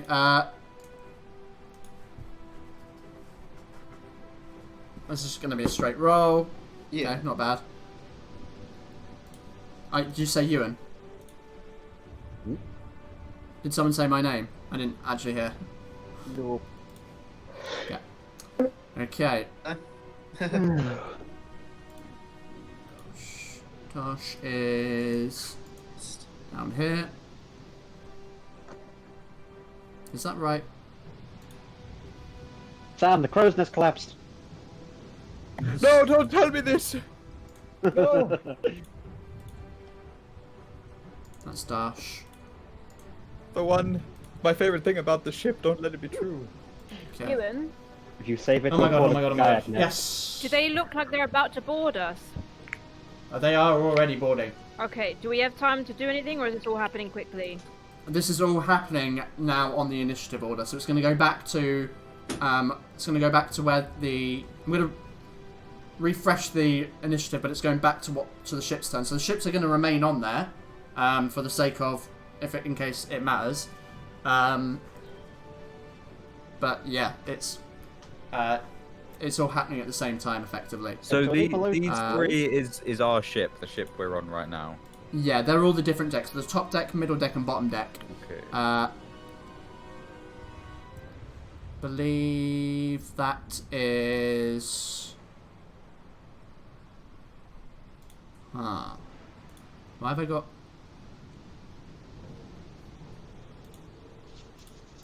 I've got more than I need on there. This is very, very strange. Okay. Apologies here, guys. This is the problem when you have so many fucking NPCs. Oh, that's a pretty filthy fucking roll there. Oh, I think I see the tattoo. And not, dude. He looks not the good sweet. kind of filthy either. Okay, his will be not bad though, I guess. Well, at least the captain's Who the quick. fuck is this guy? Why is he not on here? So are there guys below decks already? Yeah, they're climbing in through the window. Through the, Effectively right through the now. cannon Okay. holes, probably. I was very confused. I was like, why are they on the button? Well, we're all on the Okay, top I'm deck. not You're the only sure. one who's on the second deck. Yes, that's my job. Sorry, I'm trying to see who.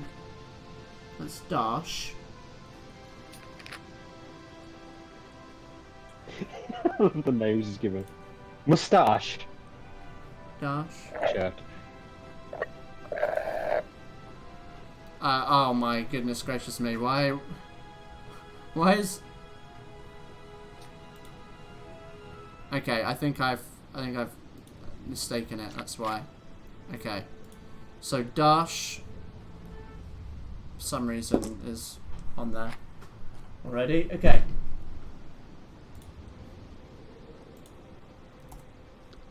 Don't know who else I put on there. Okay. 9. I think I was just getting confused, but that's okay. Yeah, that's why. Okay, that should be everyone. Except for you guys, obviously, who are not on the map, but I We're all will on the put you top on now. deck. Top, Oh, you're- Kensei's not. Yeah, you're on. Kensei's below. Kensei's on the bottom He's on the deck. second deck. Or wherever he went. He would have been Wherever I on the went bottom to get deck. oil. The rest of us are on the top. God damn it. Oh, for God's sake. Even when the Shouldn't bad have guys fucking turn issue. up, I'm on it. Well, at least we're going to be able to swing at them now. Well, my oil blood's redundant now. Okay, let's move down there to that. So yeah, they're going to be going fucking next. So yeah, if you want to drag yourselves onto the map, like, I'll just do it. And you just throw yourselves wherever you want to go. Where are we? Like us on the. We have the same initiative, There. right? Can't see You them. have the same initiative, yes. Yeah. Oh, I'm here. There we are. So Gaiac and Storm, I'm going to put you in the middle, and I'm going to put a little. I'll put 30 on your little green circle. That represents the height in which you're at. Nice. So if you ever change height, just make note of it in there. Goodness gracious me! Sorry about that, guys. Easy. When you have a lot of NPCs to put down, sometimes it just takes a little bit of time. But all the same, as I'm just gonna shift some of this stuff around so I can actually get a motion. So here we go. So as the ship crashes into the to your ship, you see these ropes begin to come up, and these almost Viking Nordic-looking warriors climbing up. Their braided beards, thick fur cloaks, and furred armors with kilts and metal and battle axes and blades, and they have this bloodthirsty look about them as they climb aboard, and they're gonna begin their initiative. So over here on the top deck, this old chap is going to take out his great axe and swing it down at one of the crew members who happens to be there. Wow, that is that going to hit? That is going to be a 13, which will hit for 5. Oh, that's going to kill him. Make the figure So as he stand, climbs son. up, immediately he climbs up, sees this crew member there, brings this axe down and just cleaves this dude right across the back. Doesn't stand a chance and he falls down. Damn. This guy is going to climb up onto the side of the deck and is going to do the same thing and swing down at that crew member next to where Alistair has stood. But it's going to miss. He brings the blade down and is surprised by the sight of this well-armoured and rather intimidating-looking individual. This guy here is going to move towards Alistair and try to swing down at him as he climbs aboard. And that is going to miss. There's no way that's going to hit. That is under 10. So he just kind of clangs. As the ship rocks, he loses his balance and the axe sinks into the wood. Alistrine is hiding. This guy's going to actually make his way up towards where Clara is. I need to put hit points in. Okay. So as he moves, I think Alistrine is going to take a swipe at him, because that'd be what Alistrine do. Keeping her face covered, she's going to attack with a psychic dagger, which is gonna hit. How much does that do? It's D6. Cool. 9 psychic damage. So this guy finds himself struck in the back by Alistrine. Actually, I'm going to give her... I've just realised I was going to give her over to you. So next turn, if you want to take control of that. Yeah, I just realised that as I was doing it. Right. And that actually makes life a lot easier for me. This is an attack of opportunity as well, isn't it? It's not her turn. This is attack of opportunity, yeah. Thank you. Below deck, one's going to attack another crew member, and it's going to hit, and that's going to be enough to... Fucking hell, she's got good constitution. Kill this guy. Moving off that. This guy who climbs in through the deck below, I mean, I guess you guys can't see this, so I'll just roll these quickly. You hear sounds of battle going on downstairs. Oh, here we go. Here's going to be an interesting one. I think this is Dash. It is Dash. Who... that is going to miss Dash. You hear a clang of metal above you, Kensei, and below you, the rest of you. Yes, this is my jam. This is my jam. But yeah, that is their turn. Captain Clara, seeing this, turns as she's holding onto the ship, trying to steer it away, trying to pull the wheel away from the to move the vessel away from the longship that's now crashed into the side. She pulls up a hand crossbow and tries to shoot one across at the guy who's coming up towards the quarterdeck, and that is going to be. Where's the D8? That is going to be a 17 to hit, and that will hit him for, wow, 12 damage.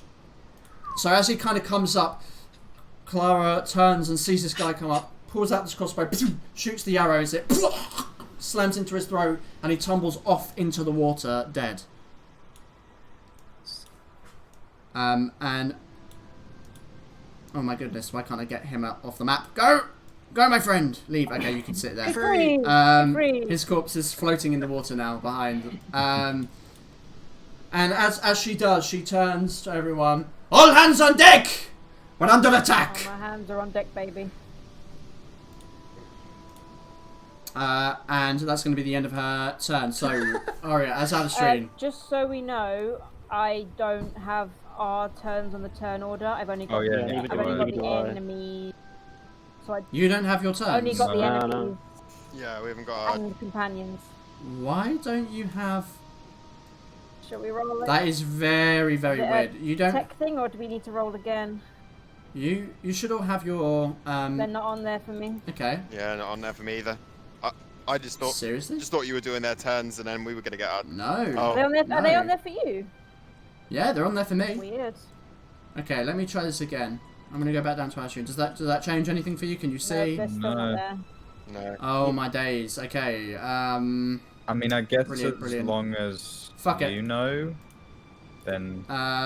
it's good for you to be able to tell when the turn's coming up. We're gonna re-roll your initiative. Okay. Click on your tokens and re-roll your initiative. Because it's just easier for it to come up. Rather let's than... have a stream sheet. Don't get confused now. Jesus. I mean, we have the same initiative, I think, but... Hey, I got exactly the same. Rolled better. Woo! I rolled one better. I got exactly the same. Oh god, now I'm gonna get so much And worse. Alice got one better. Worse. Once. I rolled worse. Nice. Okay, is that everyone Oh, on we're there? rolling new initiative?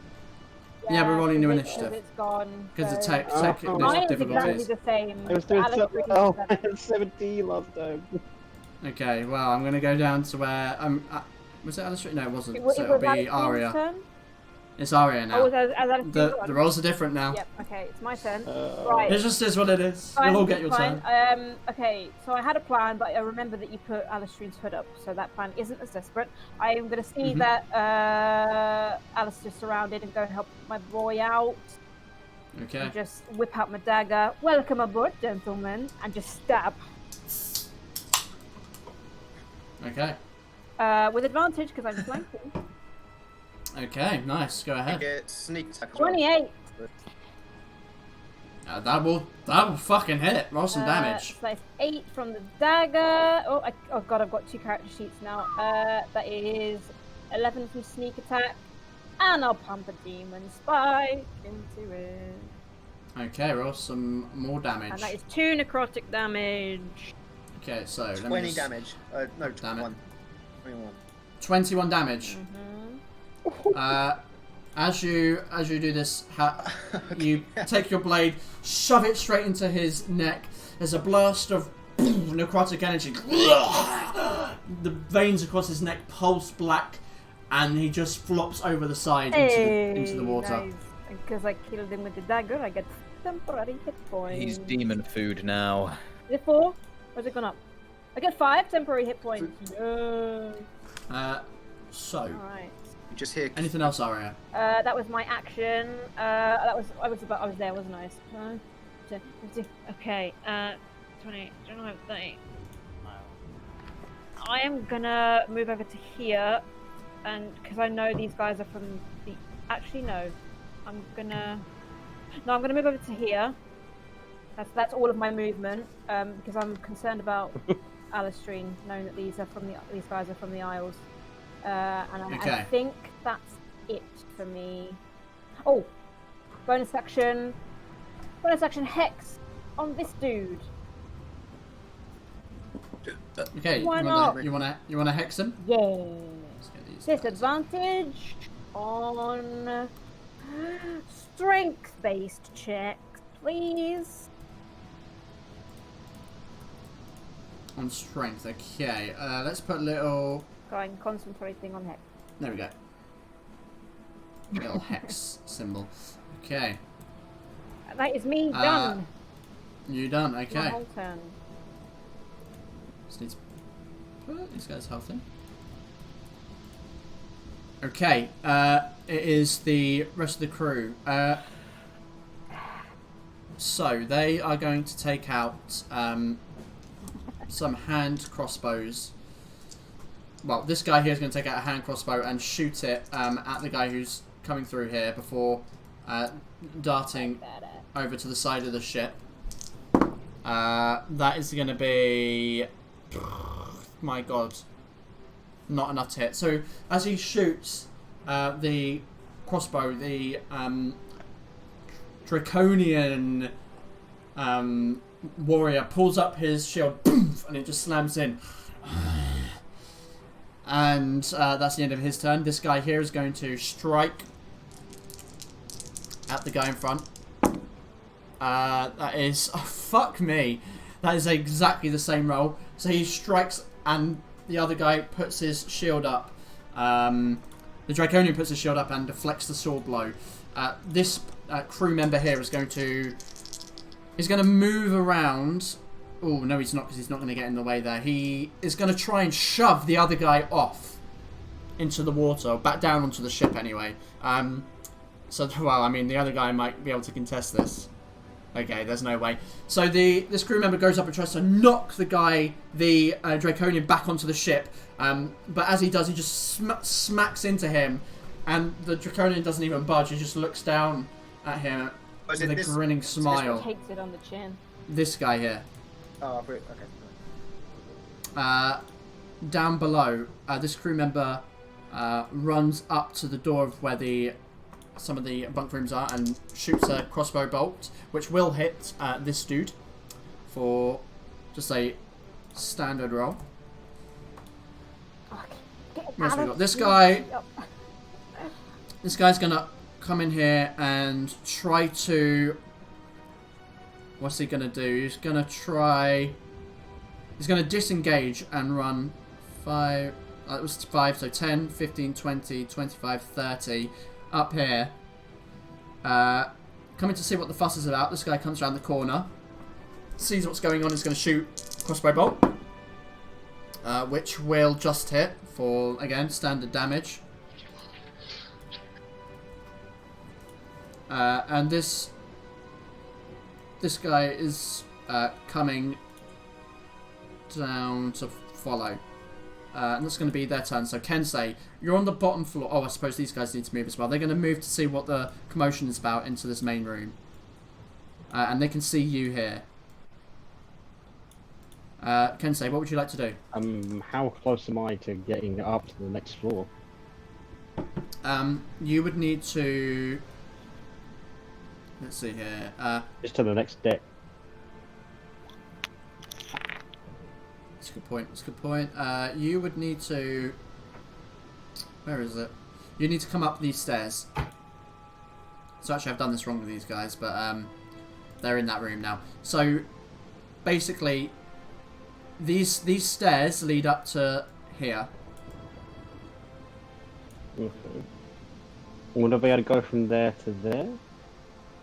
It would go from there inwards where this guy stood. So it goes into the main deck. So how do I? The main chamber. Okay. So I wouldn't be able to get. I wouldn't be able to get to this dude. That doesn't make sense. Why doesn't that make sense? That's very weird. Stairs were not brought into the design. Yeah, they... I must be just reading it wrong. For the sake of it, you're going to go up... If you go up these stairs, it's a ladder. It's a ladder now. It's a ladder. And it goes up to the next floor. That's how it works now. I've determined it. Kensei doesn't do stairs. Yo, now it's just a question of whether or not I can... Okay, I think I can just get to him. This is going to be kind of funny. So yeah, I guess I have to use all my moves. 10 feet for me to get to these stairs, and then it will be... Okay. Another 20 to get over to the dude. Okay. I'm just going to rush through, get up there on the second floor. Notice the shit's going down with my bucket of oil, and just look to the nearest crew member, which I think is this guy, and just say, hold this. And he's like looking 10 foot away from these draconians, and another guy's face appears in the window. And I'm gonna rush over to this dude over here. Okay. You run over. Just the Kensei in his head is just like, finally! Time to shine. Good. Okay. What are you gonna do? Were you good? Ooh, okay, that'll hit. Roll some damage. 8. Nice. And the second one. That will also hit. Ooh. You, with 2 slashes, you carve straight through his armor. He's not expecting the speed and ferocity of such a fighter, and is cut down easily as your blade slices through the furs of his armor, and he drops down onto the deck, the blood beginning to pool on the wood. He is dead. Oh no, I can't dash, just attack. That will have to be my turn then, I think. Okay.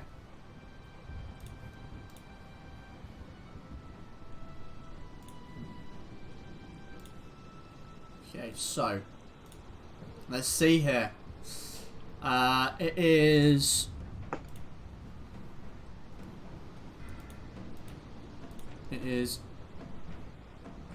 Gregor's go. So you see Go on, Gregor, fuck him up! You see this guy, Gregor, on the top deck,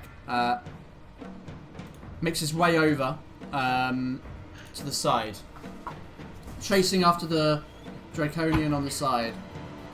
5, 10, 15, 20, 25, 30. Wow, just enough speed.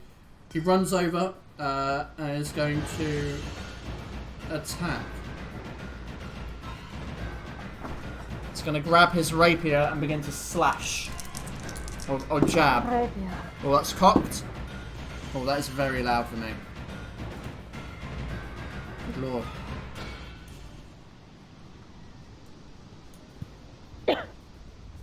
Dig the music. Sorry about that.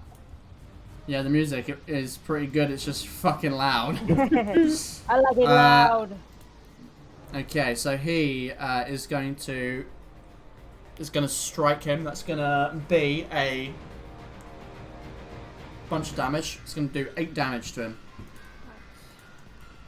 And then he's gonna jab again. This time he misses. So first time he jabs through at the Draconian, who's interested in the crew member over here, getting pierced in the side. But as he comes through for another jab with the rapier, the shield comes up and the blade sticks into the shield. And with that, it storms go. Right. I'm gonna scratch my claw along my blade, and it just fucking lights up with this like lightning energy. And behind me, there's a bunch of lightning behind me. So I'm basically casting the old Surgeon Toiger.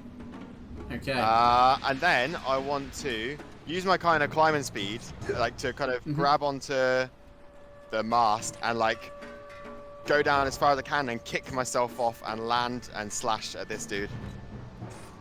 Okay, I need you to roll me an acrobatics check right now. Yes, right. This is now, do it. He's doing a ninja cat. This is Oh. So as you push yourself, you climb down as far as you can and then push yourself off. And as you do, you kind of watch the ship shift slightly, and you misalign your trajectory and slam into the banister of the stairs here, knocking yourself off into this position here, actually down below. You weren't that far up, so I'll make it nice. So you take 7 bludgeoning damage as you hit into the ground.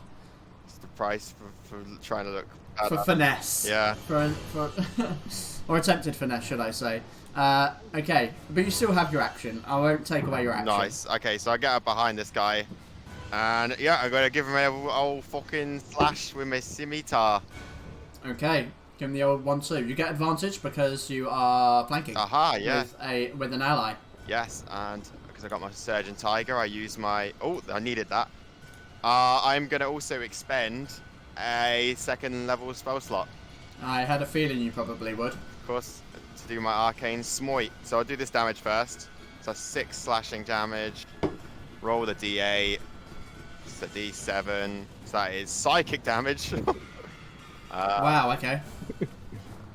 I always find it ironic when that happens. Stealing Alistair's stick. So that is 6 slashing plus...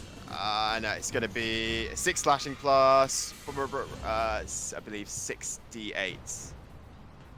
Wait, no, not 6 D8s. No, don't worry. No. Yeah.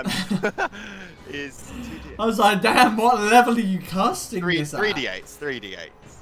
Is this the second level? Second level slot, yeah. Or third. 2nd level, yeah. Isn't that a 3rd level that you get 3? Isn't it 2d8 for 2nd level? The extra damage is 2d8 for 1st level slot, plus 1d8 for each spell slot higher than 1st. Okay. So, yeah, 6 slashing, 10 psychic damage. Okay. As you slash and the energy of the weave slams through and bursts into him, you watch his head kind of burst and kind of like shift, his eyes bulging out, blood trickling from his nose and eyes as he falls off into the water below. Nice. Anything else you'd like to do? I probably don't have any more movement, do I? To move one. You would have used half your normal movement to stand up. Yeah. I had that 30. I've used some of my climbing speed, but I don't know. Yeah. I'd say I probably didn't. You had a climbing speed, didn't you? Yeah. So you used the climbing speed. So your normal speed, you used half of it to stand up. So you have 15 foot left. Okay. I can move here then and attack. Is this guy alive? Okay. He is alive. Yeah. Yeah, I'll use my extra attack. Okay. Make an attack roll. Without advantage, obviously, on this one. That is not enough to hit. Damn. As you strike with the scimitar, he brings up his shield, poof, and the blade glances across it. That's the end of my turn. Okay. So down below, one of the crew members is going to try and hide down below. Okay, good to know. That's her turn. This guy, you see, can say, this guy, his muscles bulge as he gets very, very angry and runs towards this guy. Oh, smash! Dog smash! Too bad he rolled 2 3s. Oh. As he brings his own like great sword out, it gets caught on like the wood of the ceiling, and has to pull it out, and that is his turn. That's embarrassing. This individual here, who I believe is Dash, yes, is going to where's his thing? He's going to try and he grabs a spear from the desk or from like within the bowels of the ship, pulls up a spear and runs to thrust it at the invader. That's cocked. Oh, that's not great. Is it going to be enough to hit? It fucking just is. Okay. 4, 8, 12. 12 damage. As he brings the spear up and thrusts it up into the torso of this warrior. That's going to be his turn. Gaiak. Okay, I'm gonna run across the mast until I'm just above where Storm is, and then push myself off and fly 10 feet this way and aim at this guy right here. Okay. Let's launch some arrows, boys. Ooh. 18. Okay. Roll some damage. 8 piercing. Okay.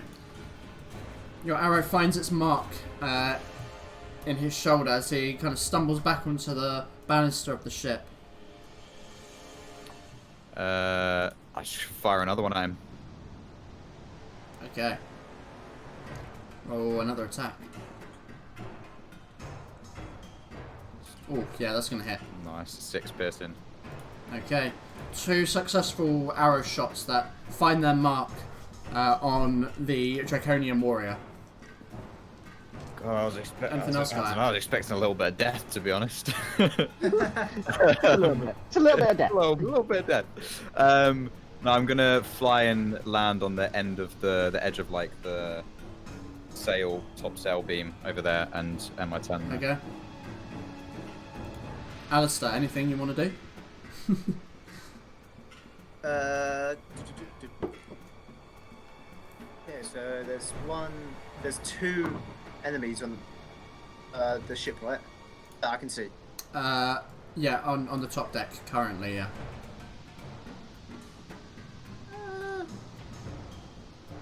Okay, let's go for an even 4. I'm gonna cast once again Scorching Ray, but this time I'm gonna do it at 3rd level. So that's 4 beams. 3rd level. Okay. And it's going to be 2 on each of the bad guys. 2 on each. Okay. So 1, 16. 16 will hit, yep. And the other one is 20. 20 will also hit. So that'll be on this guy here first. Mm-hmm. It's 5 and 9. That guy? So 14. He is incinerated by your flame. As they slam into him, he choppers over the side of the ship, a kind of cindering ball of flame into the water. Nice. And then the other guy that's down there, that's 12. 12 to hit will miss. Okay. And the 12 again. And Jesus Christ. Another 12. That will miss as well. They just kind of go wide and disappear into the fog. Okay. Yeah, that'll be my turn. Okay. So, as it comes to the ship, you hear another war horn. Come on. And as you kind of turn to the sound, you see a third draconian vessel approaching from behind. We gotta get out. We gotta get out. Gotta cut them ropes so that we can get away. Wow. Fuck them Out up. the street. Fuck them up. Oh my god. Out the street. Well, I can't speak for her in terms of her character, but seeing that a third ship is now approaching, she's probably freaking out. I feel, I don't know. Like 5, 10, 15, 20, 25, 30. She wouldn't be able to get there unless she dashed. Did you summon a psionic blade for her? I did the previous turn, yeah. So she's only got one up. She summons them as part of an attack now. She doesn't do that separately. So if she's making the attack action, she summons them as part of the attack. Right, okay. Yeah, it's changed. Oh, so I've just spent the whole of that trying to read, trying to get my head around it. It's okay. It's alright. Don't worry about it. Like I feel like she's shaken up, you know, so she's gonna act a little bit different. To herself. And I feel like maybe people will know about her abilities. I don't know. So she's gonna whip out her short bow, and she's gonna fire at this guy. Okay, make an attack roll. Short bow. 21. 21 will hit, yeah.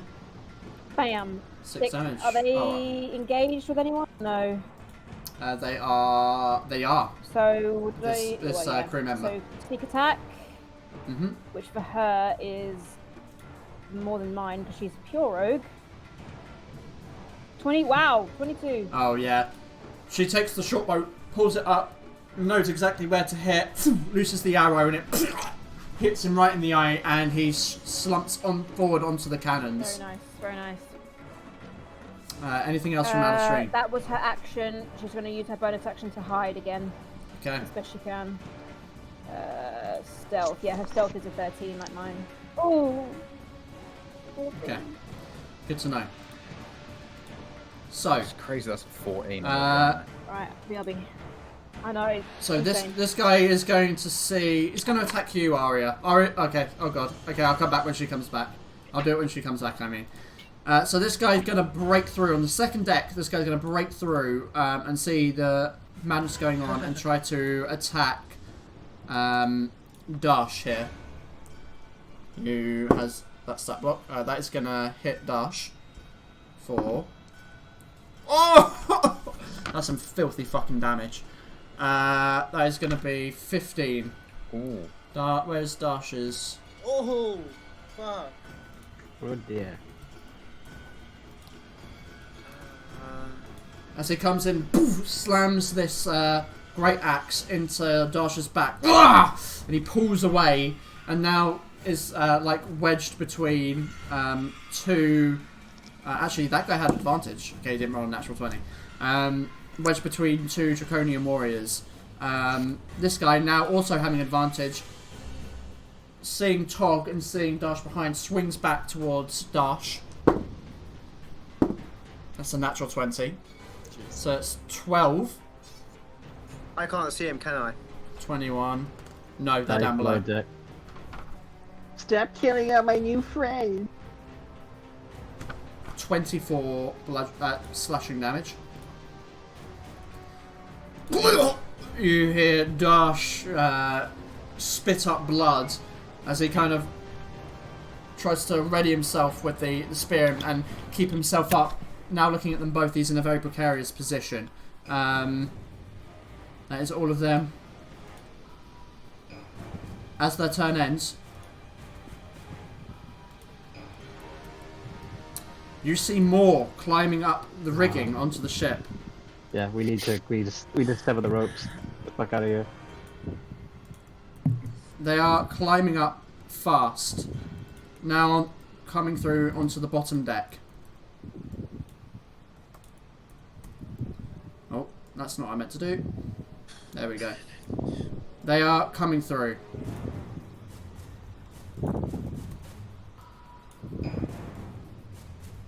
Oh, for Christ's sake. There is a full ship of these guys next to you, and they are climbing up and coming in. As their turn ends, Clara, kind of seeing the situation, turns around to see the long ship from behind. Shit. And spins the wheel. On this side, you see the long ship to the left disappear slightly as it kind of moves into the fog. And on the right, the long ship is pressed up right against the hull of the Serpente, and it's going to take a bit of damage. Okay, where's the turns? I have to make note of this. 19, 20, 26. Okay. The long ship, you hear crunch under the weight of the Serpent turning into it, and you see Clara kind of pull on some levers underneath the helm, and is just frantically trying to move the ship. We need to get away! There's too many of them, they'll just keep coming! As that happens, Aria, it is your turn. Right, okay. This guy is dead, isn't he? Or is he still there? He is still up. Okay. He's just cursed. Yep, cool. I'll just move up to him and stabby stab. One less to deal with. Yep. 24. 24. That will hit. What's some damage? 9 from the dagger and Come on. 5 from Hex. 5 from Hex. Okay. So 14 in total. Which is just what you needed as you plunge your dagger into him using the momentum of the ship kind of rocking. He tumbles off down back into the water. Cool. Tight. Anything else, Aria? Tight. That's my action. Okay. 25. I'm gonna come up here and just character sheets, 2 of them. I am going to bonus action, eye for detail, just do a perception check to see if any of these guys look like they're maybe higher up in rank or anything, or whether they're all just grunts. Okay. Roll a perception check. See if any one of them stands out. 26. As you look around, they all seem to be, well armoured, but they seem like the initial force. Right. Okay. That's the best way I can describe it. Okay. Only the initial. Only the initial. Only the initial force. That's me. I'm just gonna be. I'm not gonna make myself look like I'm trying to cover Alistrine, but I'm just gonna be looking like I'm ready for whoever comes up on deck next. Okay. Cool. With that, it is the rest of the crew. This guy, seeing this other dude climb up, is going to try and attack with advantage as he's climbing over the rigging, over the balcony. I don't know the right name. The edge of the ship is definitely going to hit. That's the one. We got you. Oh, really? I thought I put health on these guys. God damn it. Okay. Oh no, that's okay. I'll just have the immortal. I'll just okay. If you want them to be immortal, that's perfectly fine with me. No, I was talking about our crew members. Oh, I'm talking about the villains. Oh. I'm talking about the bad guys. This guy is going to. He's going to grab this cannon and try and light it. See how much damage this does.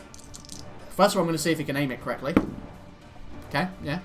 So he pulls the cannon down, poof, lights it as the cannonball is just about to roll out. The gunpowder poof, goes off and shoots a cannonball right down into the deck of the longship. That is going to be... Woo! That's going to be 11 damage, which isn't huge, but it's going to do some stuff. Okay. Down below. This guy's going to attack. Let's see what he's going to do. He's going to try and slash the other guy. It's going to miss. So, on the second deck, the commoners are still trying to damage the new warriors that have entered through the portholes. It's going to come down and try to make a slash. That's going to also hit. Yeah, these guys are doing bits, I'm telling you. These guys have got like some of the worst stats in the game, and yet they are doing bits.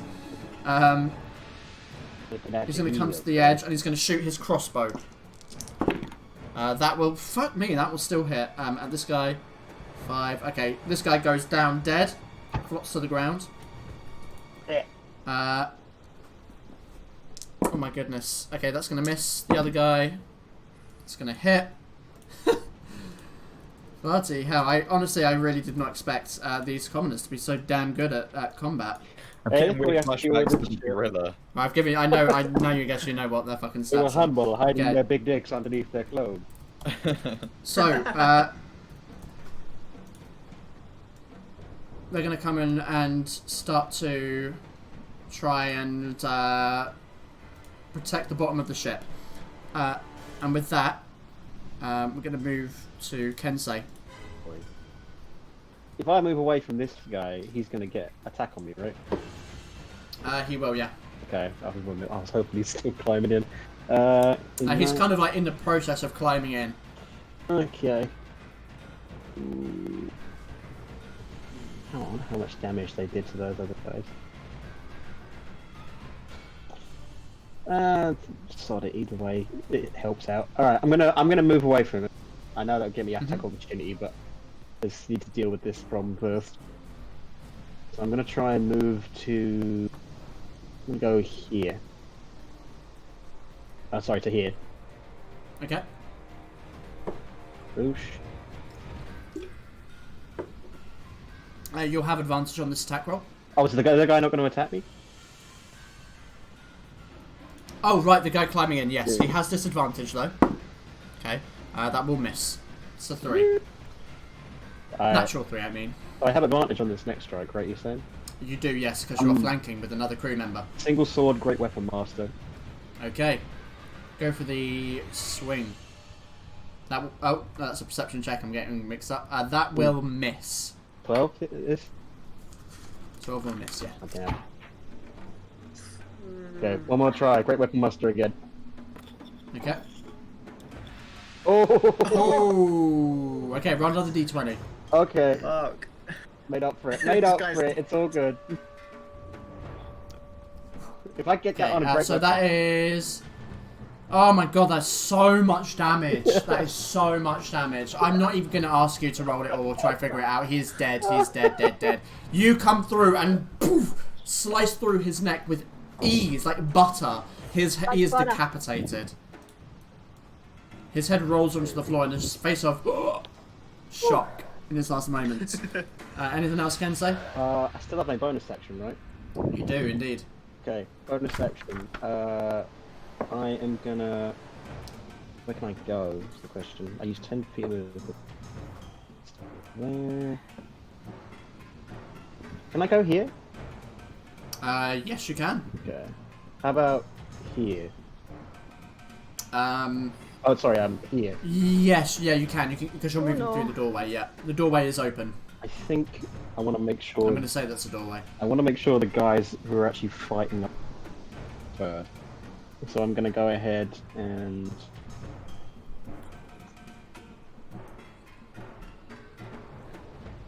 Yeah, you know what? No.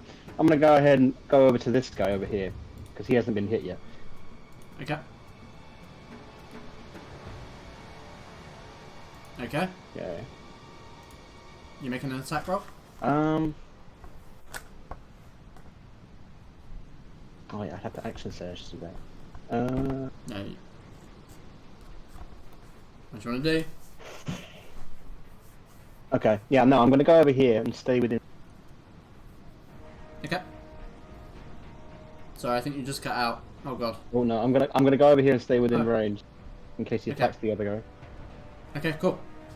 Is that the end of your turn? And switch back to my two swords as well. Yeah. Okay, cool. So, it's Gregor's turn as he now is going to jab at the guy who's climbing up. It's the D8. Okay, that's going to hit for quite a lot of damage. I mean, an okay amount of damage. Oh, bloody hell. I'm just going to jab again. I keep forgetting his damage. Okay. And as he kind of jabs at this Drakenloth warrior climbing up, he turns to Clara and says, "There's more of them coming! We gotta get out of here!" Storm. Right. Go. I'm gonna... Are there ropes attached to our ships then? Like... There are quite a few like ropes attached, yeah.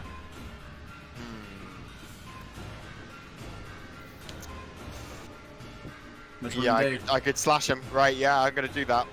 So where are they? I mean, there are quite a few of them. Oh, is it? There are quite a few of them. I mean, you could certainly go down and try to cut them, but there are quite a few of them. Oh, oh, hold on. I had an idea. Are these people alive? Yeah, they're climbing up. They're on ropes, yes? They are on ropes. Oh, okay. Beautiful. I'm gonna run over here. Mm-hmm. I'm gonna might involve a check, but I'm gonna grapple onto the side of the boat with my claws. Okay, you have a climbing speed, yeah. So you can do that. And say I shot myself a little lightning bolt down here. Yeah. Would that also hit some ropes if I aimed it to hit some rope?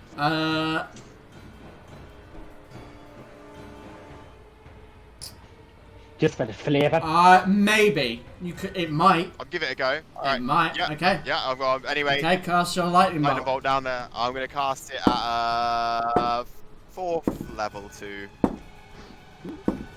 Okay. My goodness. Okay, and they're gonna make dex saves. Okay. Saves, yeah. One of them 100% fails. The other one is a natural 15. Yeah, which fails. Comes to no, natural 15. 16. Yeah. To 16. Yeah, he succeeds. 16 total. Okay, so this guy at the far end succeeds. This guy fails.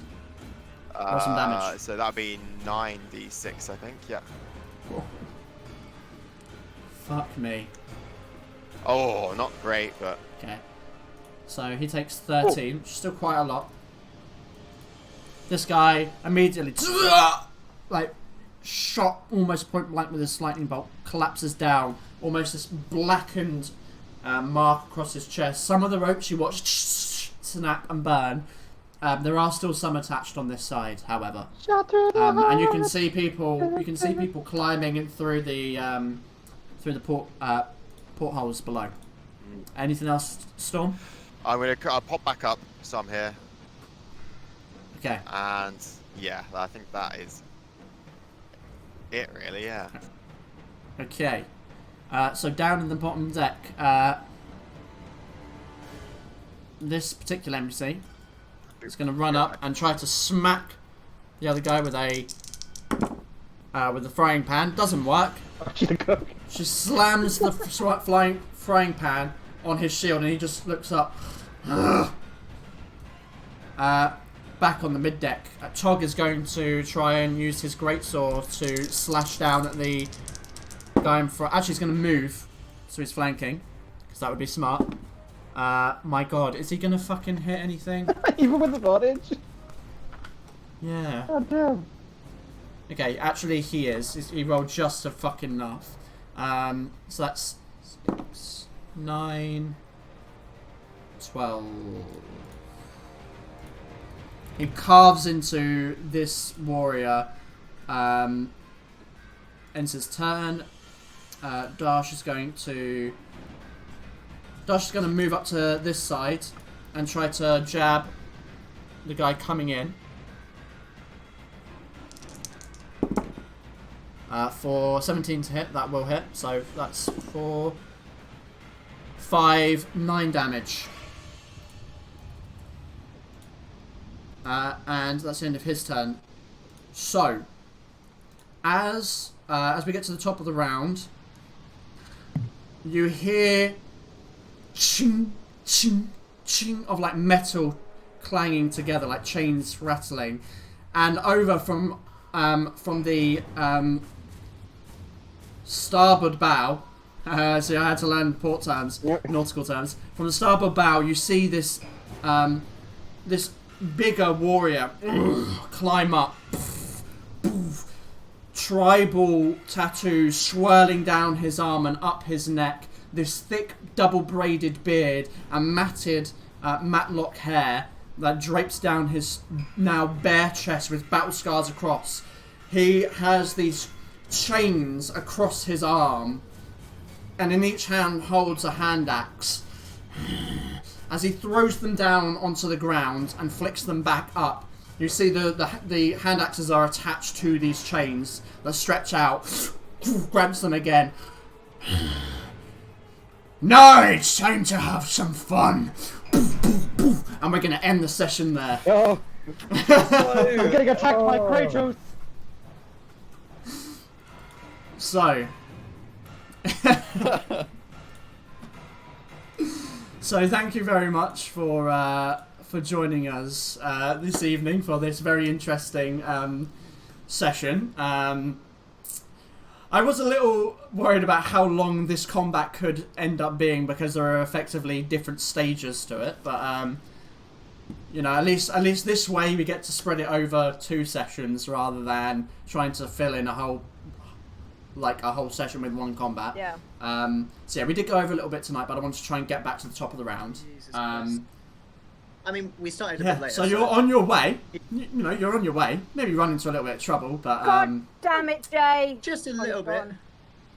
Jay rolled us a raid. it's all Jay's fault. We never get the man called Storm to I'm glad people in the chat were enjoying it. I was reading as I went. I can't read the chat for some reason. I don't know why. It's just... Oh, that is really unfortunate. It's very entertaining to keep track of.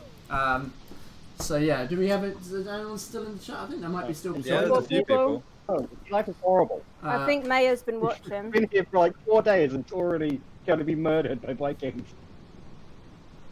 Yeah, I mean, you gotta remember this is the restless coast. Shit ain't easy here. Life ain't easy. Oh, I've just seen. Oh yeah, she's watching. She's watching. Oh, it's a sea of life for me. Yo ho, a pirate's life for me. Pirate's life for me. Oh. Okay. Okay, I'm gonna just grab someone to try and raid because they raided one of our sessions once. So let's try and get this going. Raids all around. There we go. Raids on Twitch. Yes. Raids on the high seas. Raids on the high seas. Sweet. Okay. So thank you so much for everyone who joined us. We'll be back again next Sunday, as always, for more fucking hilarity and adventure and maybe some death. Who knows at this point? Yeah. Thanks for watching, people. Thank you. And stay filthy. Is that what we're doing now? Is that a thing? Or stay filthy. Smoke that filthiness. And Oh, bye. Oh god. Oh wow. Bye.